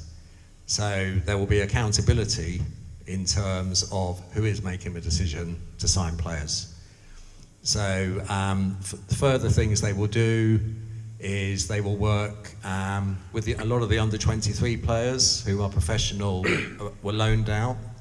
So they will oversee loans and liaise with the clubs that we loan our players to. And they will also work on the pathway from the academy to the first team. So they'll work with the academy manager and oversee that. They will oversee the facilities at the training ground, just to make sure that everything is okay there. So they will hopefully take away a lot of the sort of day-to-day logistical admin burden from the first team manager and his assistant, so they can fully concentrate on the team and getting results. Just to follow up on that, can I ask a couple of questions? I do think this new structure, hopefully, is going to be a lot better than last year's structure, because I think we won't be an isolated opinion that didn't work particularly well. With regards to, what was I going to ask now? It said on the website that the director of or head of operations will work with the managers, players coming in. And my question is, what about players going out? Is that down to does the manager have the last say on that, or does that go to someone like yourself? Because there was an incident, without getting into specifics, someone was sold in the window last January, which I think had a major effect on where we finished in the season, and possibly for a non-football reason. Yeah, so it's likely, because the head of football operations is the first point of contact with the agents, it's likely they will be the first recipient of interest in one of our players. The process that we're developing is that we would want a written offer to the club if anybody wants to buy one of our players. That would then be a discussion in the role I'm playing at the moment, which is interim chairman, a discussion between me, the manager, the assistant manager, the head of football operations, and then any recommendation that we arrived at, I would put to the board. Just because I think that's quite a significant transaction, and that's the way it would work. So if the manager said he didn't want to sell a player, would that be the end of it? Well, that's a really good hypothetical question you've given me that I... Wasn't hypothetical in January. So I think what we would really want is for the manager to be accountable, fully accountable for decisions impacting the performance of the team. So if the manager really said, I don't want to do it, we would probably say, well, there's this amount of time left on the contract, this is the value of the deal to the club there. Okay. On the website it said the manager rather than Mr. Jackson. Is that just a term of phrase, or is you not expecting John Jackson to be the manager all season? Did I say that? Yeah. Yeah. I should have said the gaffer, shouldn't I? Yeah. Yeah. So, a two-part question. There's been a lot of talk previously, do we need a director of football? Is this new role replacing that as an idea? And secondly, and it's key, who do they report to? Do they report to the first team manager? Do they report to the football club board, Dons Club board, or who? Because that, I think, is key as to how it would work. So the managing director, the football manager, and the head of football operations will report to the board, as currently envisaged. So it's the first team manager's overall responsibility, but he's not managing that person. Is that right? Correct. Okay. Yeah. Interesting, but yeah.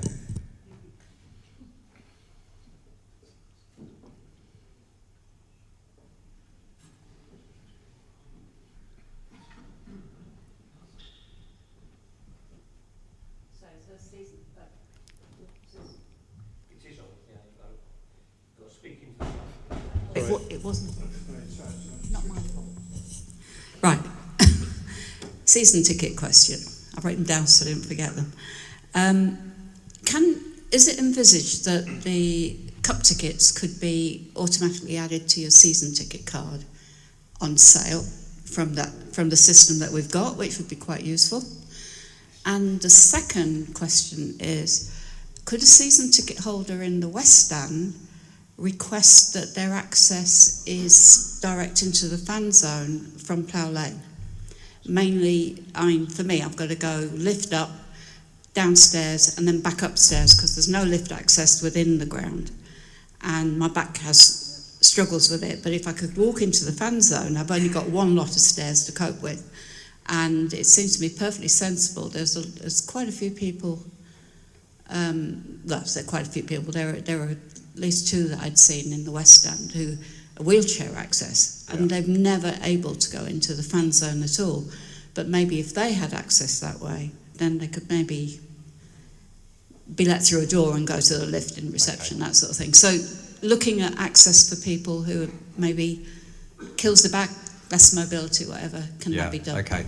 So in the sort of short space of time I've been there, I haven't considered that, Mags, but we could maybe talk about that, or you could lay that out, and then I would think about that and come back to you.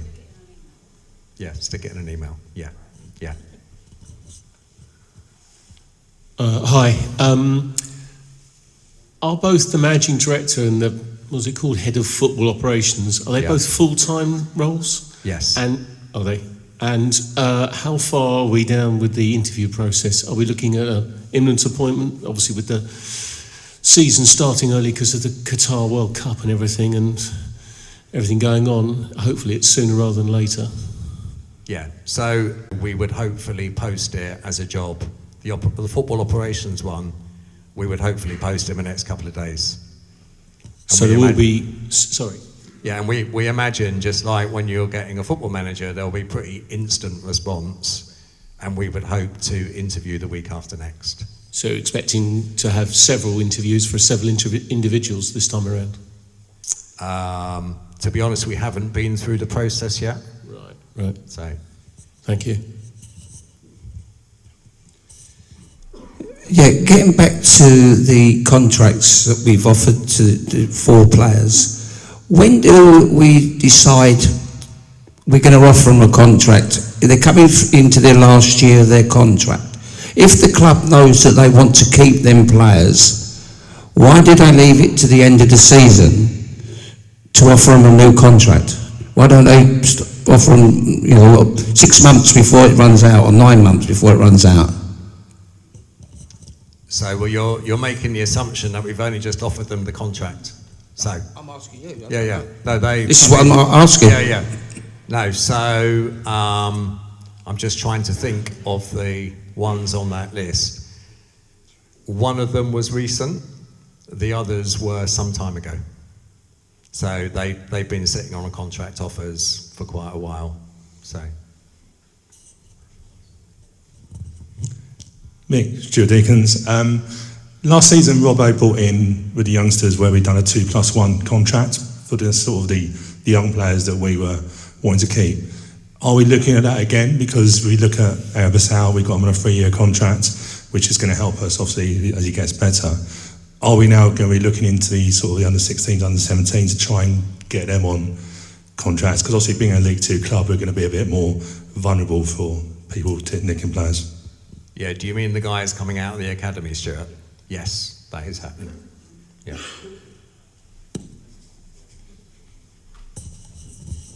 Sorry, just changing the subject completely now. London Broncos. Now, Joe told us that this is a wonderful idea, going to give us a lot of money, guaranteed to be promoted, they're going to be a Super League team.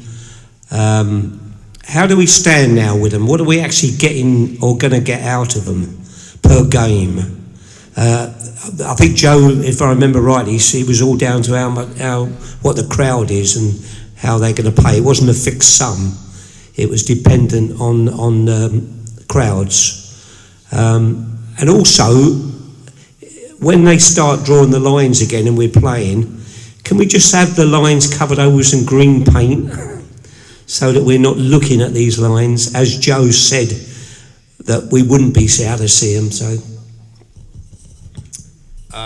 So London Broncos, and forgive me because I wasn't so closely involved at the time, but I think the Dons Trust membership was giving an indicative figure that will be the minimum that will be bought in, and it is projected that we will be over that figure.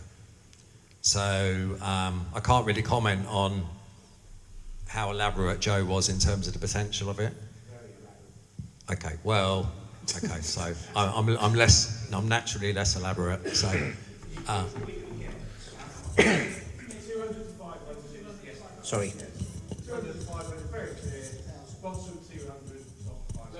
Yeah. The 500 upper was if they got into the Super League. Yeah, 200 floor. Yes, it's not entirely correct. Sorry. Hello. Again, it's not for me to comment on things that other people said at previous meetings. However, we are factually... why is this not working? You can move behind me. So we are factually paid an amount per game. There is a fixed amount per game, and that's set And the reason why there's the massive discrepancy, 200 to 500, was that they pay the lower amount to play in the second tier, and the plan being, when they were aiming at promotion, was that would go up if they were back in the Super League. No, that'd be lovely. We're not getting 200 grand a game, no. But because we're the amount we're getting, you could probably have a stab at working out pro rata. The amount we're getting plus the take of a bit of the coaching and everything else means that we will be over that 200 grand floor. The exact amount I don't know, but so we will be above that. But the finances of it always were that it would be 200 and a bit up if they stay in the second tier, and if they were to go back up into the Super League, they look a little way off that at the moment. Then the potential of that would be £500,000 a year. That I think those sums still stay the same. The other thing in rugby league is there's still this chance of a massive restructuring. So even despite how they're currently performing, there's still a chance that they actually double and have 20 Super League teams and split them into 2 conferences. So there's a load of ifs and buts, but we are at least hitting, at the moment right now, the floor of what was said at previous meetings. The rest of it, and how optimistic it was. I also believe that they've trialled new and better paint, but I agree with your point there as well. Mick, is the paint better? Yeah, I understand that they've tried better paint, and it looks better on telly than other football stadiums with rugby. So they've done something. But Tim Hillier. Mick, there has been talk that the reception area would have a window knocked into the side of it to provide a home match day ticket window. Is that going to be happening over the summer? Val, do you know the latest on that? I think the last time the financial director went through the capex numbers, Tim, that may have been shelved. So we're just trying to be quite prudent about how we're spending money at the moment. So I haven't heard that mentioned for a while.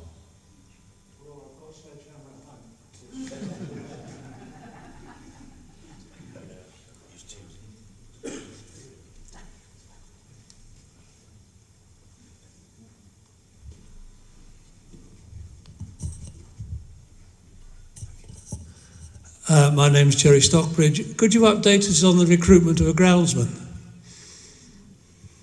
Yes, we've recruited a groundsman. Excellent.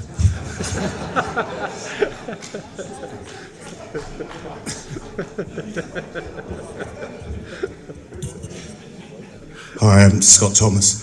Apologies if this isn't the forum to bring this up, but at the early part of the season in the new ground, we had problems with antisocial behaviour, racist behaviour, language and everything else. There was a statement on the website. I've recently had an incident with racist language in the stadium, and I don't know if I'm expecting too much, but I'm not exactly satisfied at how it's been handled by the club as yet. How are we dealing with our policies on that issue?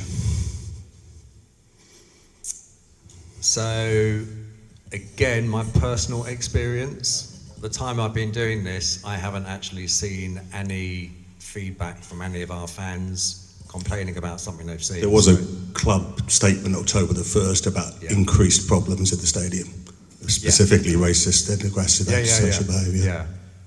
Yeah. But your question was, how are we dealing with it at the moment? So there hasn't. Have you reported your incident? Yeah, I reported it at the time. It was the last game of the season. Pointed out the seat, gave a description. The statement in October said the best time to deal with it is when it's happening. The steward nearby and the head security person I reported it to didn't want to come into sight of the person who'd used the language. I've given them a seat number, a photograph of the person. It's a season ticket holder. I've given them a second witness as to the language that was used. And I'm being told they may get a warning, but if they dispute it... Okay, I am familiar with what you're talking about, and I have seen some correspondence to them. So if you want to come and see me, I'm happy to take you through what we've done. I didn't want to dwell on my individual incident, more what our policies were going forward about it. Well, we have zero tolerance towards it, so hence I am familiar actually with the incident you just described, and I have seen the correspondence to that fan, which tells the actually says to them, somebody who was using your seat that's in your name. I have a photo of the person involved. Yes. No, I didn't want to get involved in the individual incident, but I'll speak to you about it afterwards. Thanks. Yeah, no, but I think the answer to your question is it's complete zero tolerance, and I think the club has proven that through last season with its reaction to things. So But I do run the risk of having the person sitting right behind me again next season. But yeah, if you want to change seats, then tell me. is it my job to change seats if I'm the person who's reported it, not the person who's committed that language? Yeah. Can we talk about Yes, your absolutely. specific case separately? That'd be good. Hi, Nick. You mentioned earlier that before you took the role, you were aware of a number of issues within the club that were going wrong. I'm just wondering, what were the key issues, other than the football side, which we all know about? What were the main issues that you're most concerned about as the season was progressing, that was giving you the most concern that was going wrong? And on the other side, what do you think went fantastically well this season? What was giving me concern as a fan or as a director? That was the.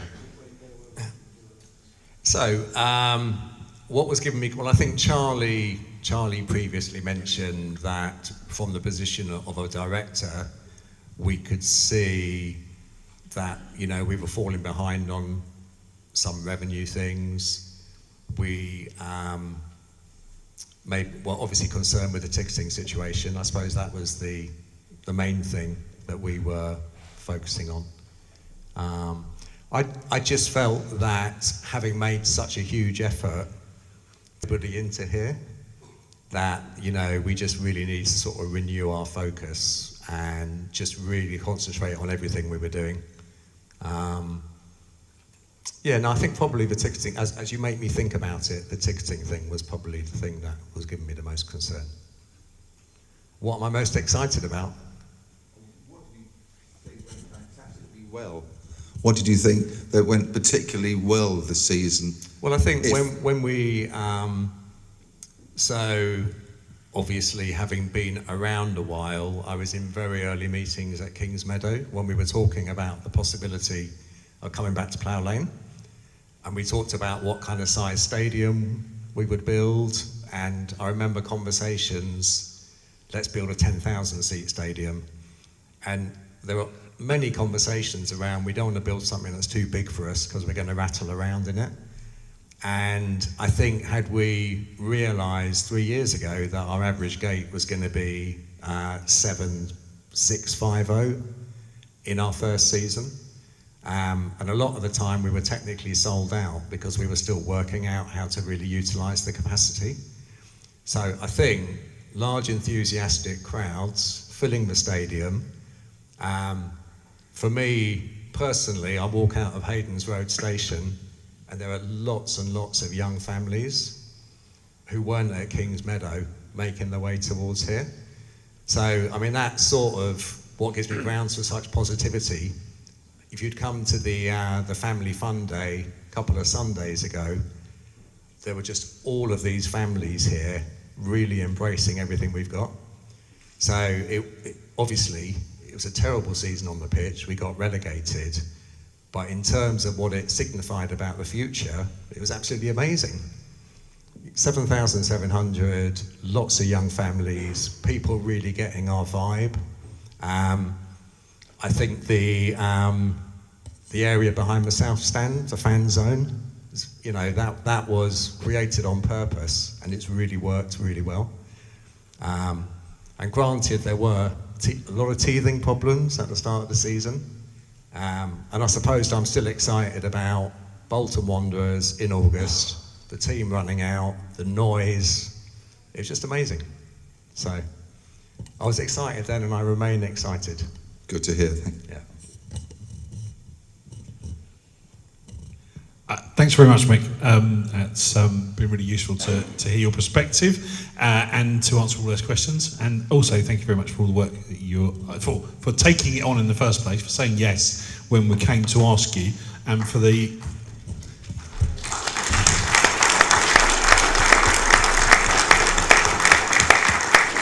And thank you to all. If you could pass on our thanks to the others in your life, who have clearly seen much less of you than maybe they might otherwise have expected, since things have been a bit more complicated than we had hoped they would be.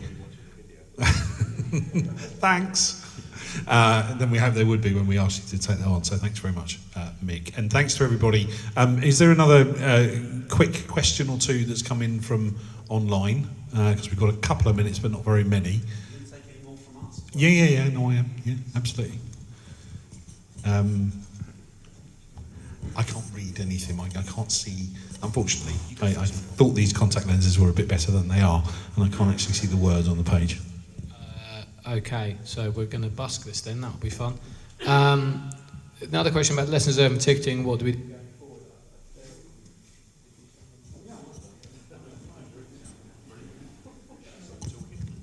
Right, let's try that again.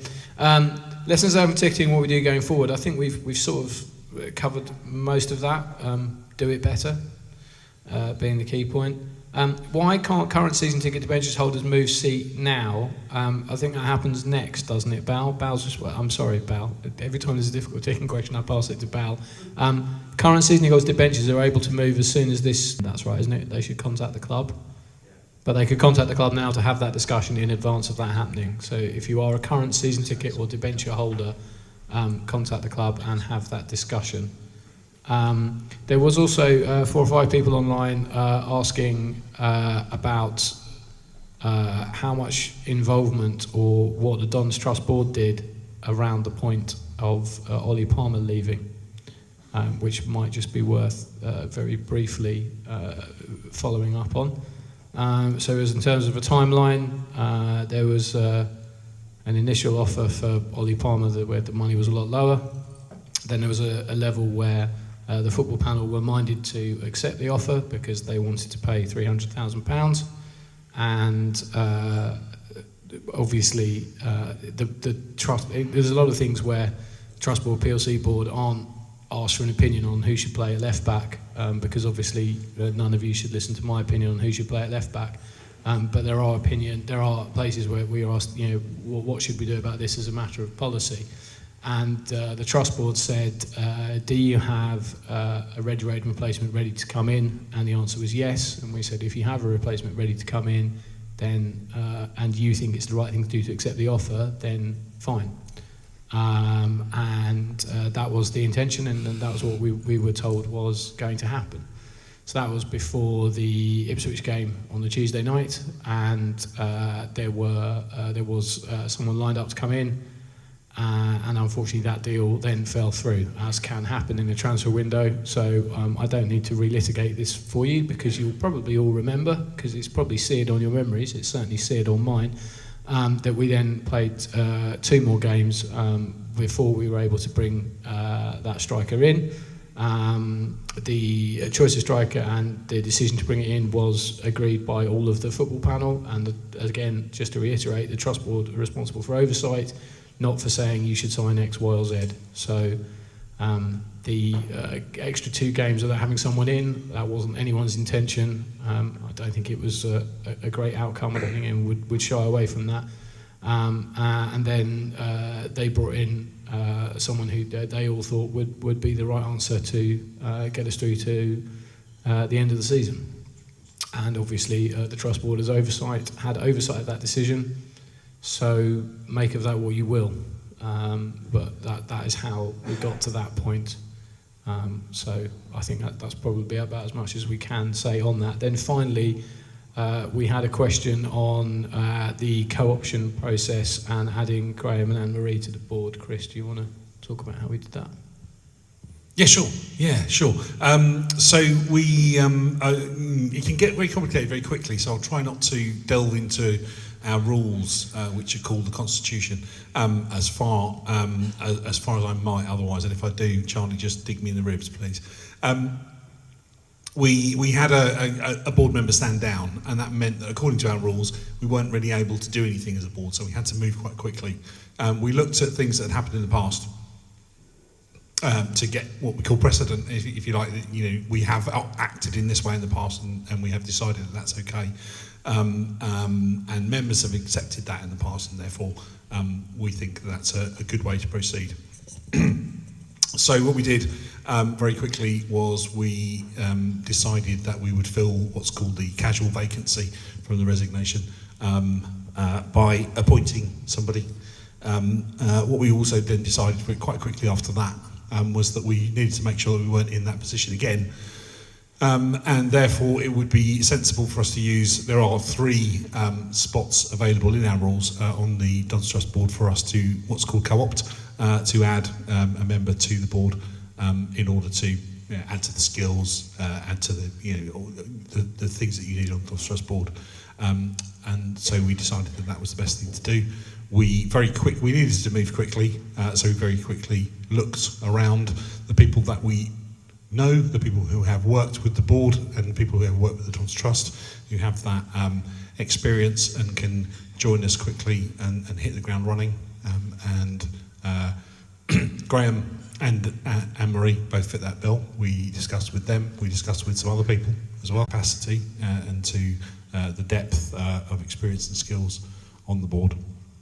And we did our best to keep members up to date with what we were doing all through that process. We did make a few updates and let people know what was happening. We said what was going to happen, and then when it happened, we said what had happened. So hopefully that was open and transparent as far as the process was concerned.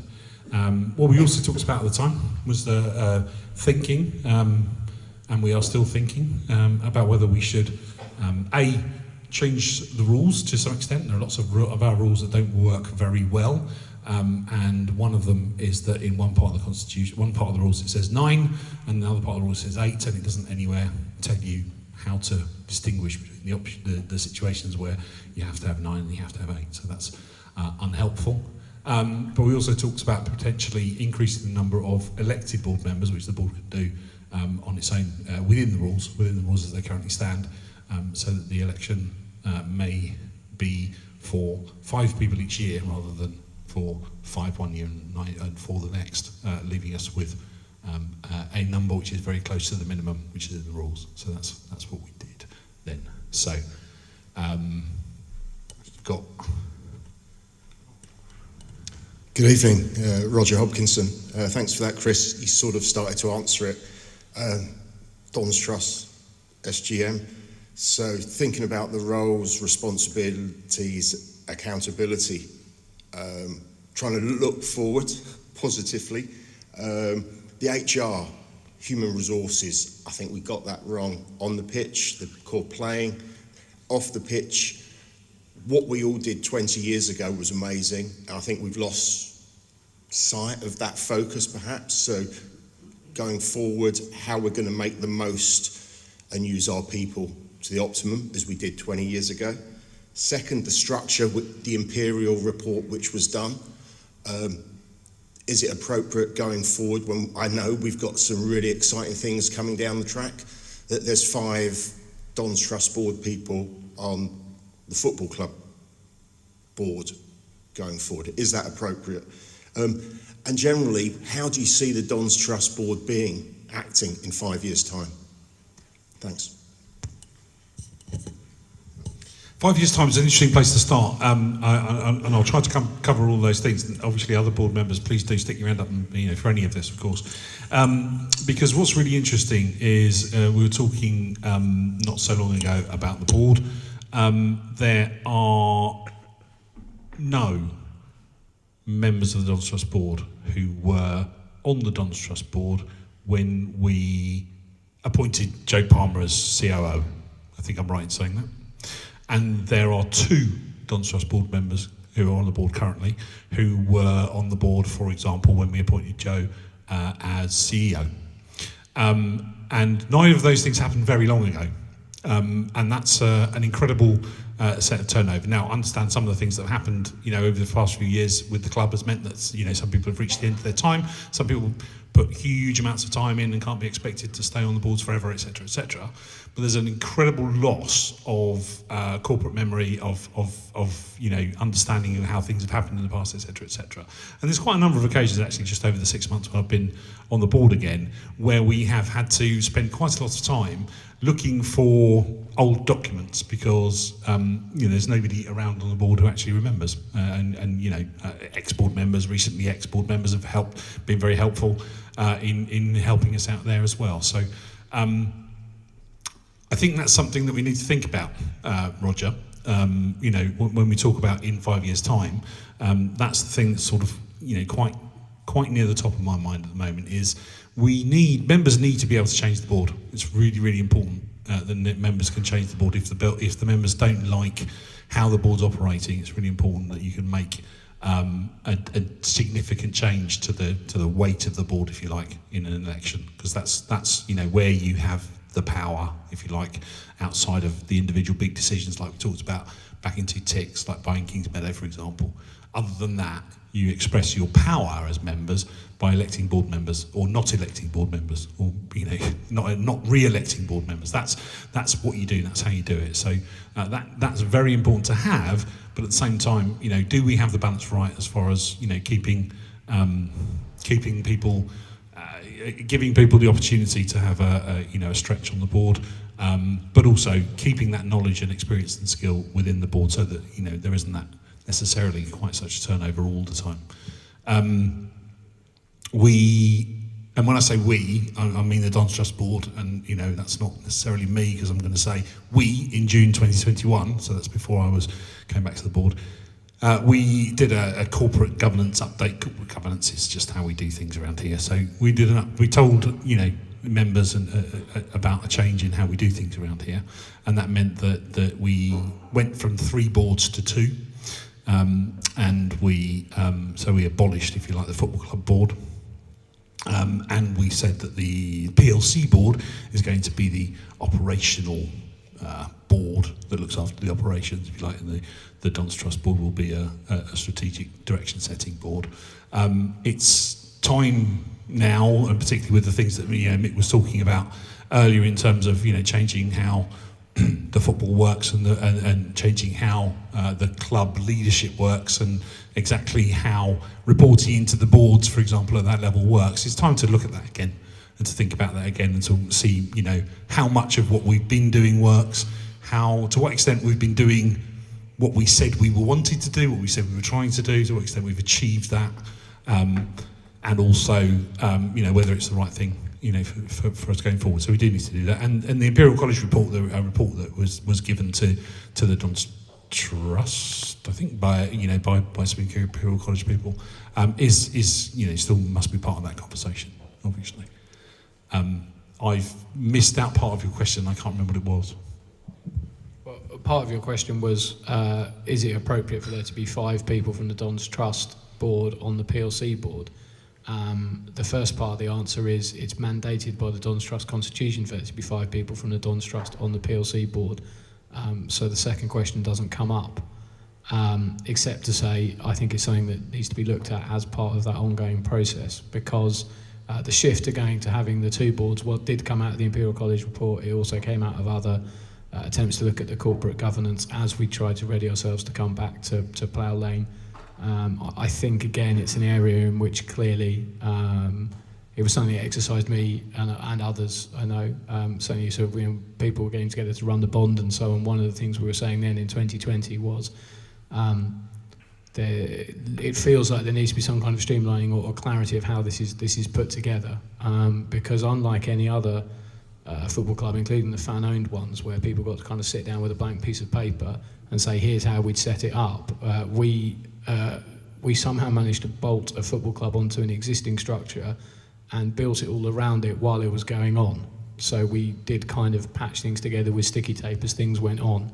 And there are things like, the fact that we can't, at the moment, technically, we couldn't say, this is a stupid idea, let's just have 2 people on it, for example.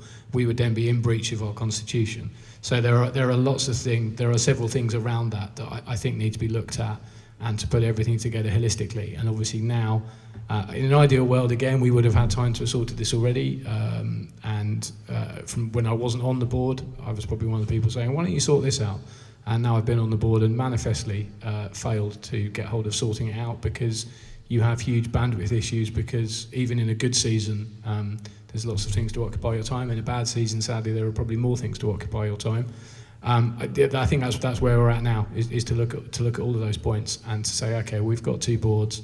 We are probably going to have a different structure of how the senior executive is going to look. How do they report in? Who sits on those? What makes sense? And how do you reflect the views of the members through the trust down onto that board? But how do you ensure the people on that board are adding the maximum amount of value? Others have already looked at the idea of saying you look at bringing in more of a kind of equivalent of non-executive directors because of their specific experience. Personally, I would lean quite strongly towards that idea, because sitting on that board, you should be bringing something to the seat, as well as representing members, because whatever number you come up with, or however you come up with how the views of the membership of the trust members are reflected down to it, that should be something that can be done by whoever is there to do that. You shouldn't need to just count chairs to continue doing it. You'd really want everyone on it to try and be contributing. But I'm veering dangerously close into my personal opinion there. So that's definitely something we need to sort out. So hopefully that answers part of your point. And people have their personal opinions. Chris, I had a question to ask. Sorry, could I just finish one last point there, which would be clearly yes, you can. Anything we change on that has to come back to the members for a vote, obviously 100%. So, I think it's an area where probably people on the board don't necessarily all have the same opinion, so that's definitely something where a new version of that has to come back and be voted on. It's very important to say that. It's not a question of people popping up and going, right, we're going to do this, see you later. It's something that needs to be voted on, just to make that clear. So I had a question which has become slightly redundant after the conversation. A minor point. I think the constitution is that the Dons Trust has to have a majority, not 5. So you need to look at the overall structure of the PLC board. It's not necessarily 5. It could be 4, 3, or 2. Probably 2, not good. I think it's an interesting comment about the loss of corporate memory, I think, which Chris was talking about. And one of the issues used to be that the Dons Trust board never changed, and you had the same people year on year. And it was very difficult to get on the board. For various circumstances, we've now got to the point where we point out that only 2 people from the board were there when Joe became CEO, which is frightening, and lost of corporate memory. I did say when I was on the board that I thought people really needed a 3-year term. It takes you quite a long time to get up to speed about how things work and where your place is. And also the board used to be 12, and there was a decision made to take you from 12 to 9 because it's unwieldy. I think seriously a consideration to be given to having a 12-man board, 3-year terms, so you've got 4 people up each year. And the other thing I would say is one of those people has to be a new person, which guarantees you a new member on the board every year, but you get to get a tenor on the board that you can make a difference. Thanks, Sean. That's an interesting thought.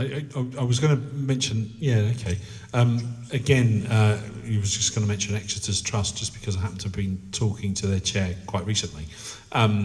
They have term limits and 3-year terms as well. And the way that interacts is quite interesting and can be quite complex, but it's certainly, I think when we started we had 3-year terms, I think. Back in 2002 when the trust first started. So that's an interesting thought. Thanks, Sean. I've got a question or a point to make that probably sat better before Mick stood up. Not that it's not about Mick, by the way, but it just lived better in the conversation we was having before the break. I think you can tie up a lot of the stuff we spoke about in that first half in terms of what people are trying to find in the minutes and can't, about you being able to get that dialogue out there quick enough, talking about the way that the ticketing report was handed out. I think the same thing happens with the accounts. A very workable example is the Sue Gray report came out this morning. I'm sure it's pretty thick, but I could talk to you about it on the way home tonight, about points that are in there that are important and that are instantly recognisable and understandable. So you almost have read the whole thing by just seeing the way it's put back out there by other news outlets. And it's about how we manage our own information. And recently, I mean, we had a really good update today, which was very well timed, and calmed a lot of people down in terms of what the hell's going on and when are we going to find out. I think we need to talk more often. I think we need to talk more about what we're thinking about. So a good point was Charlie was saying in the minutes, we read those things and a point gets raised and it will say, and Luke made a comment. So that even ties back into elections. You don't know what your board members think, what they feel, what they're doing about anything. We've had Mick say, before I came and took on the challenge of doing this role, I felt I needed to do that role, I was involved enough to spot things going wrong, and yet those things went wrong. And so it's almost like now Mick's turned up and said, okay, I'm here now, I can put the fire out. I kind of, as a member, I wanted to know that fire was already lit, because I might have had a way to put that fire out. But the main point I'm making about the way we failed to do that is, I think we should be going forward together as one. The reason why we reacted like we did in terms of the way the football went wrong is because we already feel like one when we're sitting in the stadium. We feel together. But when we come in a room like this, it's still them and us. You know stuff we've got no idea about. And my fear is that the oversight that we seek from our board is a rear view mirror thing where we find out, by the way, just to let you know. So the ticketing report, we knew things were going wrong. We waited a long time for that to come out. When we did, it just kind of landed on the doorstep, and you went to want and pick up a leaflet and ended up getting the Financial Times. And however hard you tried to dig through that report, you're kind of like, okay, so some obvious stuff went wrong, but there's no real conclusion in there. There's no real ownership of it. There's no concept of what's going to change. And we've had answers tonight, things like, now Bale's taking over some of it. He spotted some things. They've been put right. There are other bits that aren't quite right we're working on. We need to be spoken to like that. We need to have conversational interaction with our board and not just these tomes that come out, these deadly dull reports that nobody can dig into if they want to. Same as the accounts. I've said it on pro boards. When Bradford put their accounts out, they had really digestible points. We sold this many players for this much money. This revenue's gone down because of that reason. And yet all we get is our accounts are literally for accountants. You know, they're not for members. So to tie all that up into a nice neat bundle, if we get that right, I want to be a member of the trust. I will join the trust. You'll get more members. Your income will go up. And we don't start a meeting with something that was like walking through the door and being pointed, if you don't mind watching that paint dry for 15 minutes, we'll crack on with some football stuff later. And the fact that we've all come to a meeting that's after this highly charged closed summer season, and we've started talking about the cost of membership and whether it should. I was on the Dons Trust board 17 years ago having that conversation, and I wanted to jump out the window at that point, let alone hearing it again tonight. So if we can get that bit right and we can make it more vibrant and more vital and all feel more together like we do when we watch the football, that solves most of the issues that we've been speaking about tonight. Thanks, Paul.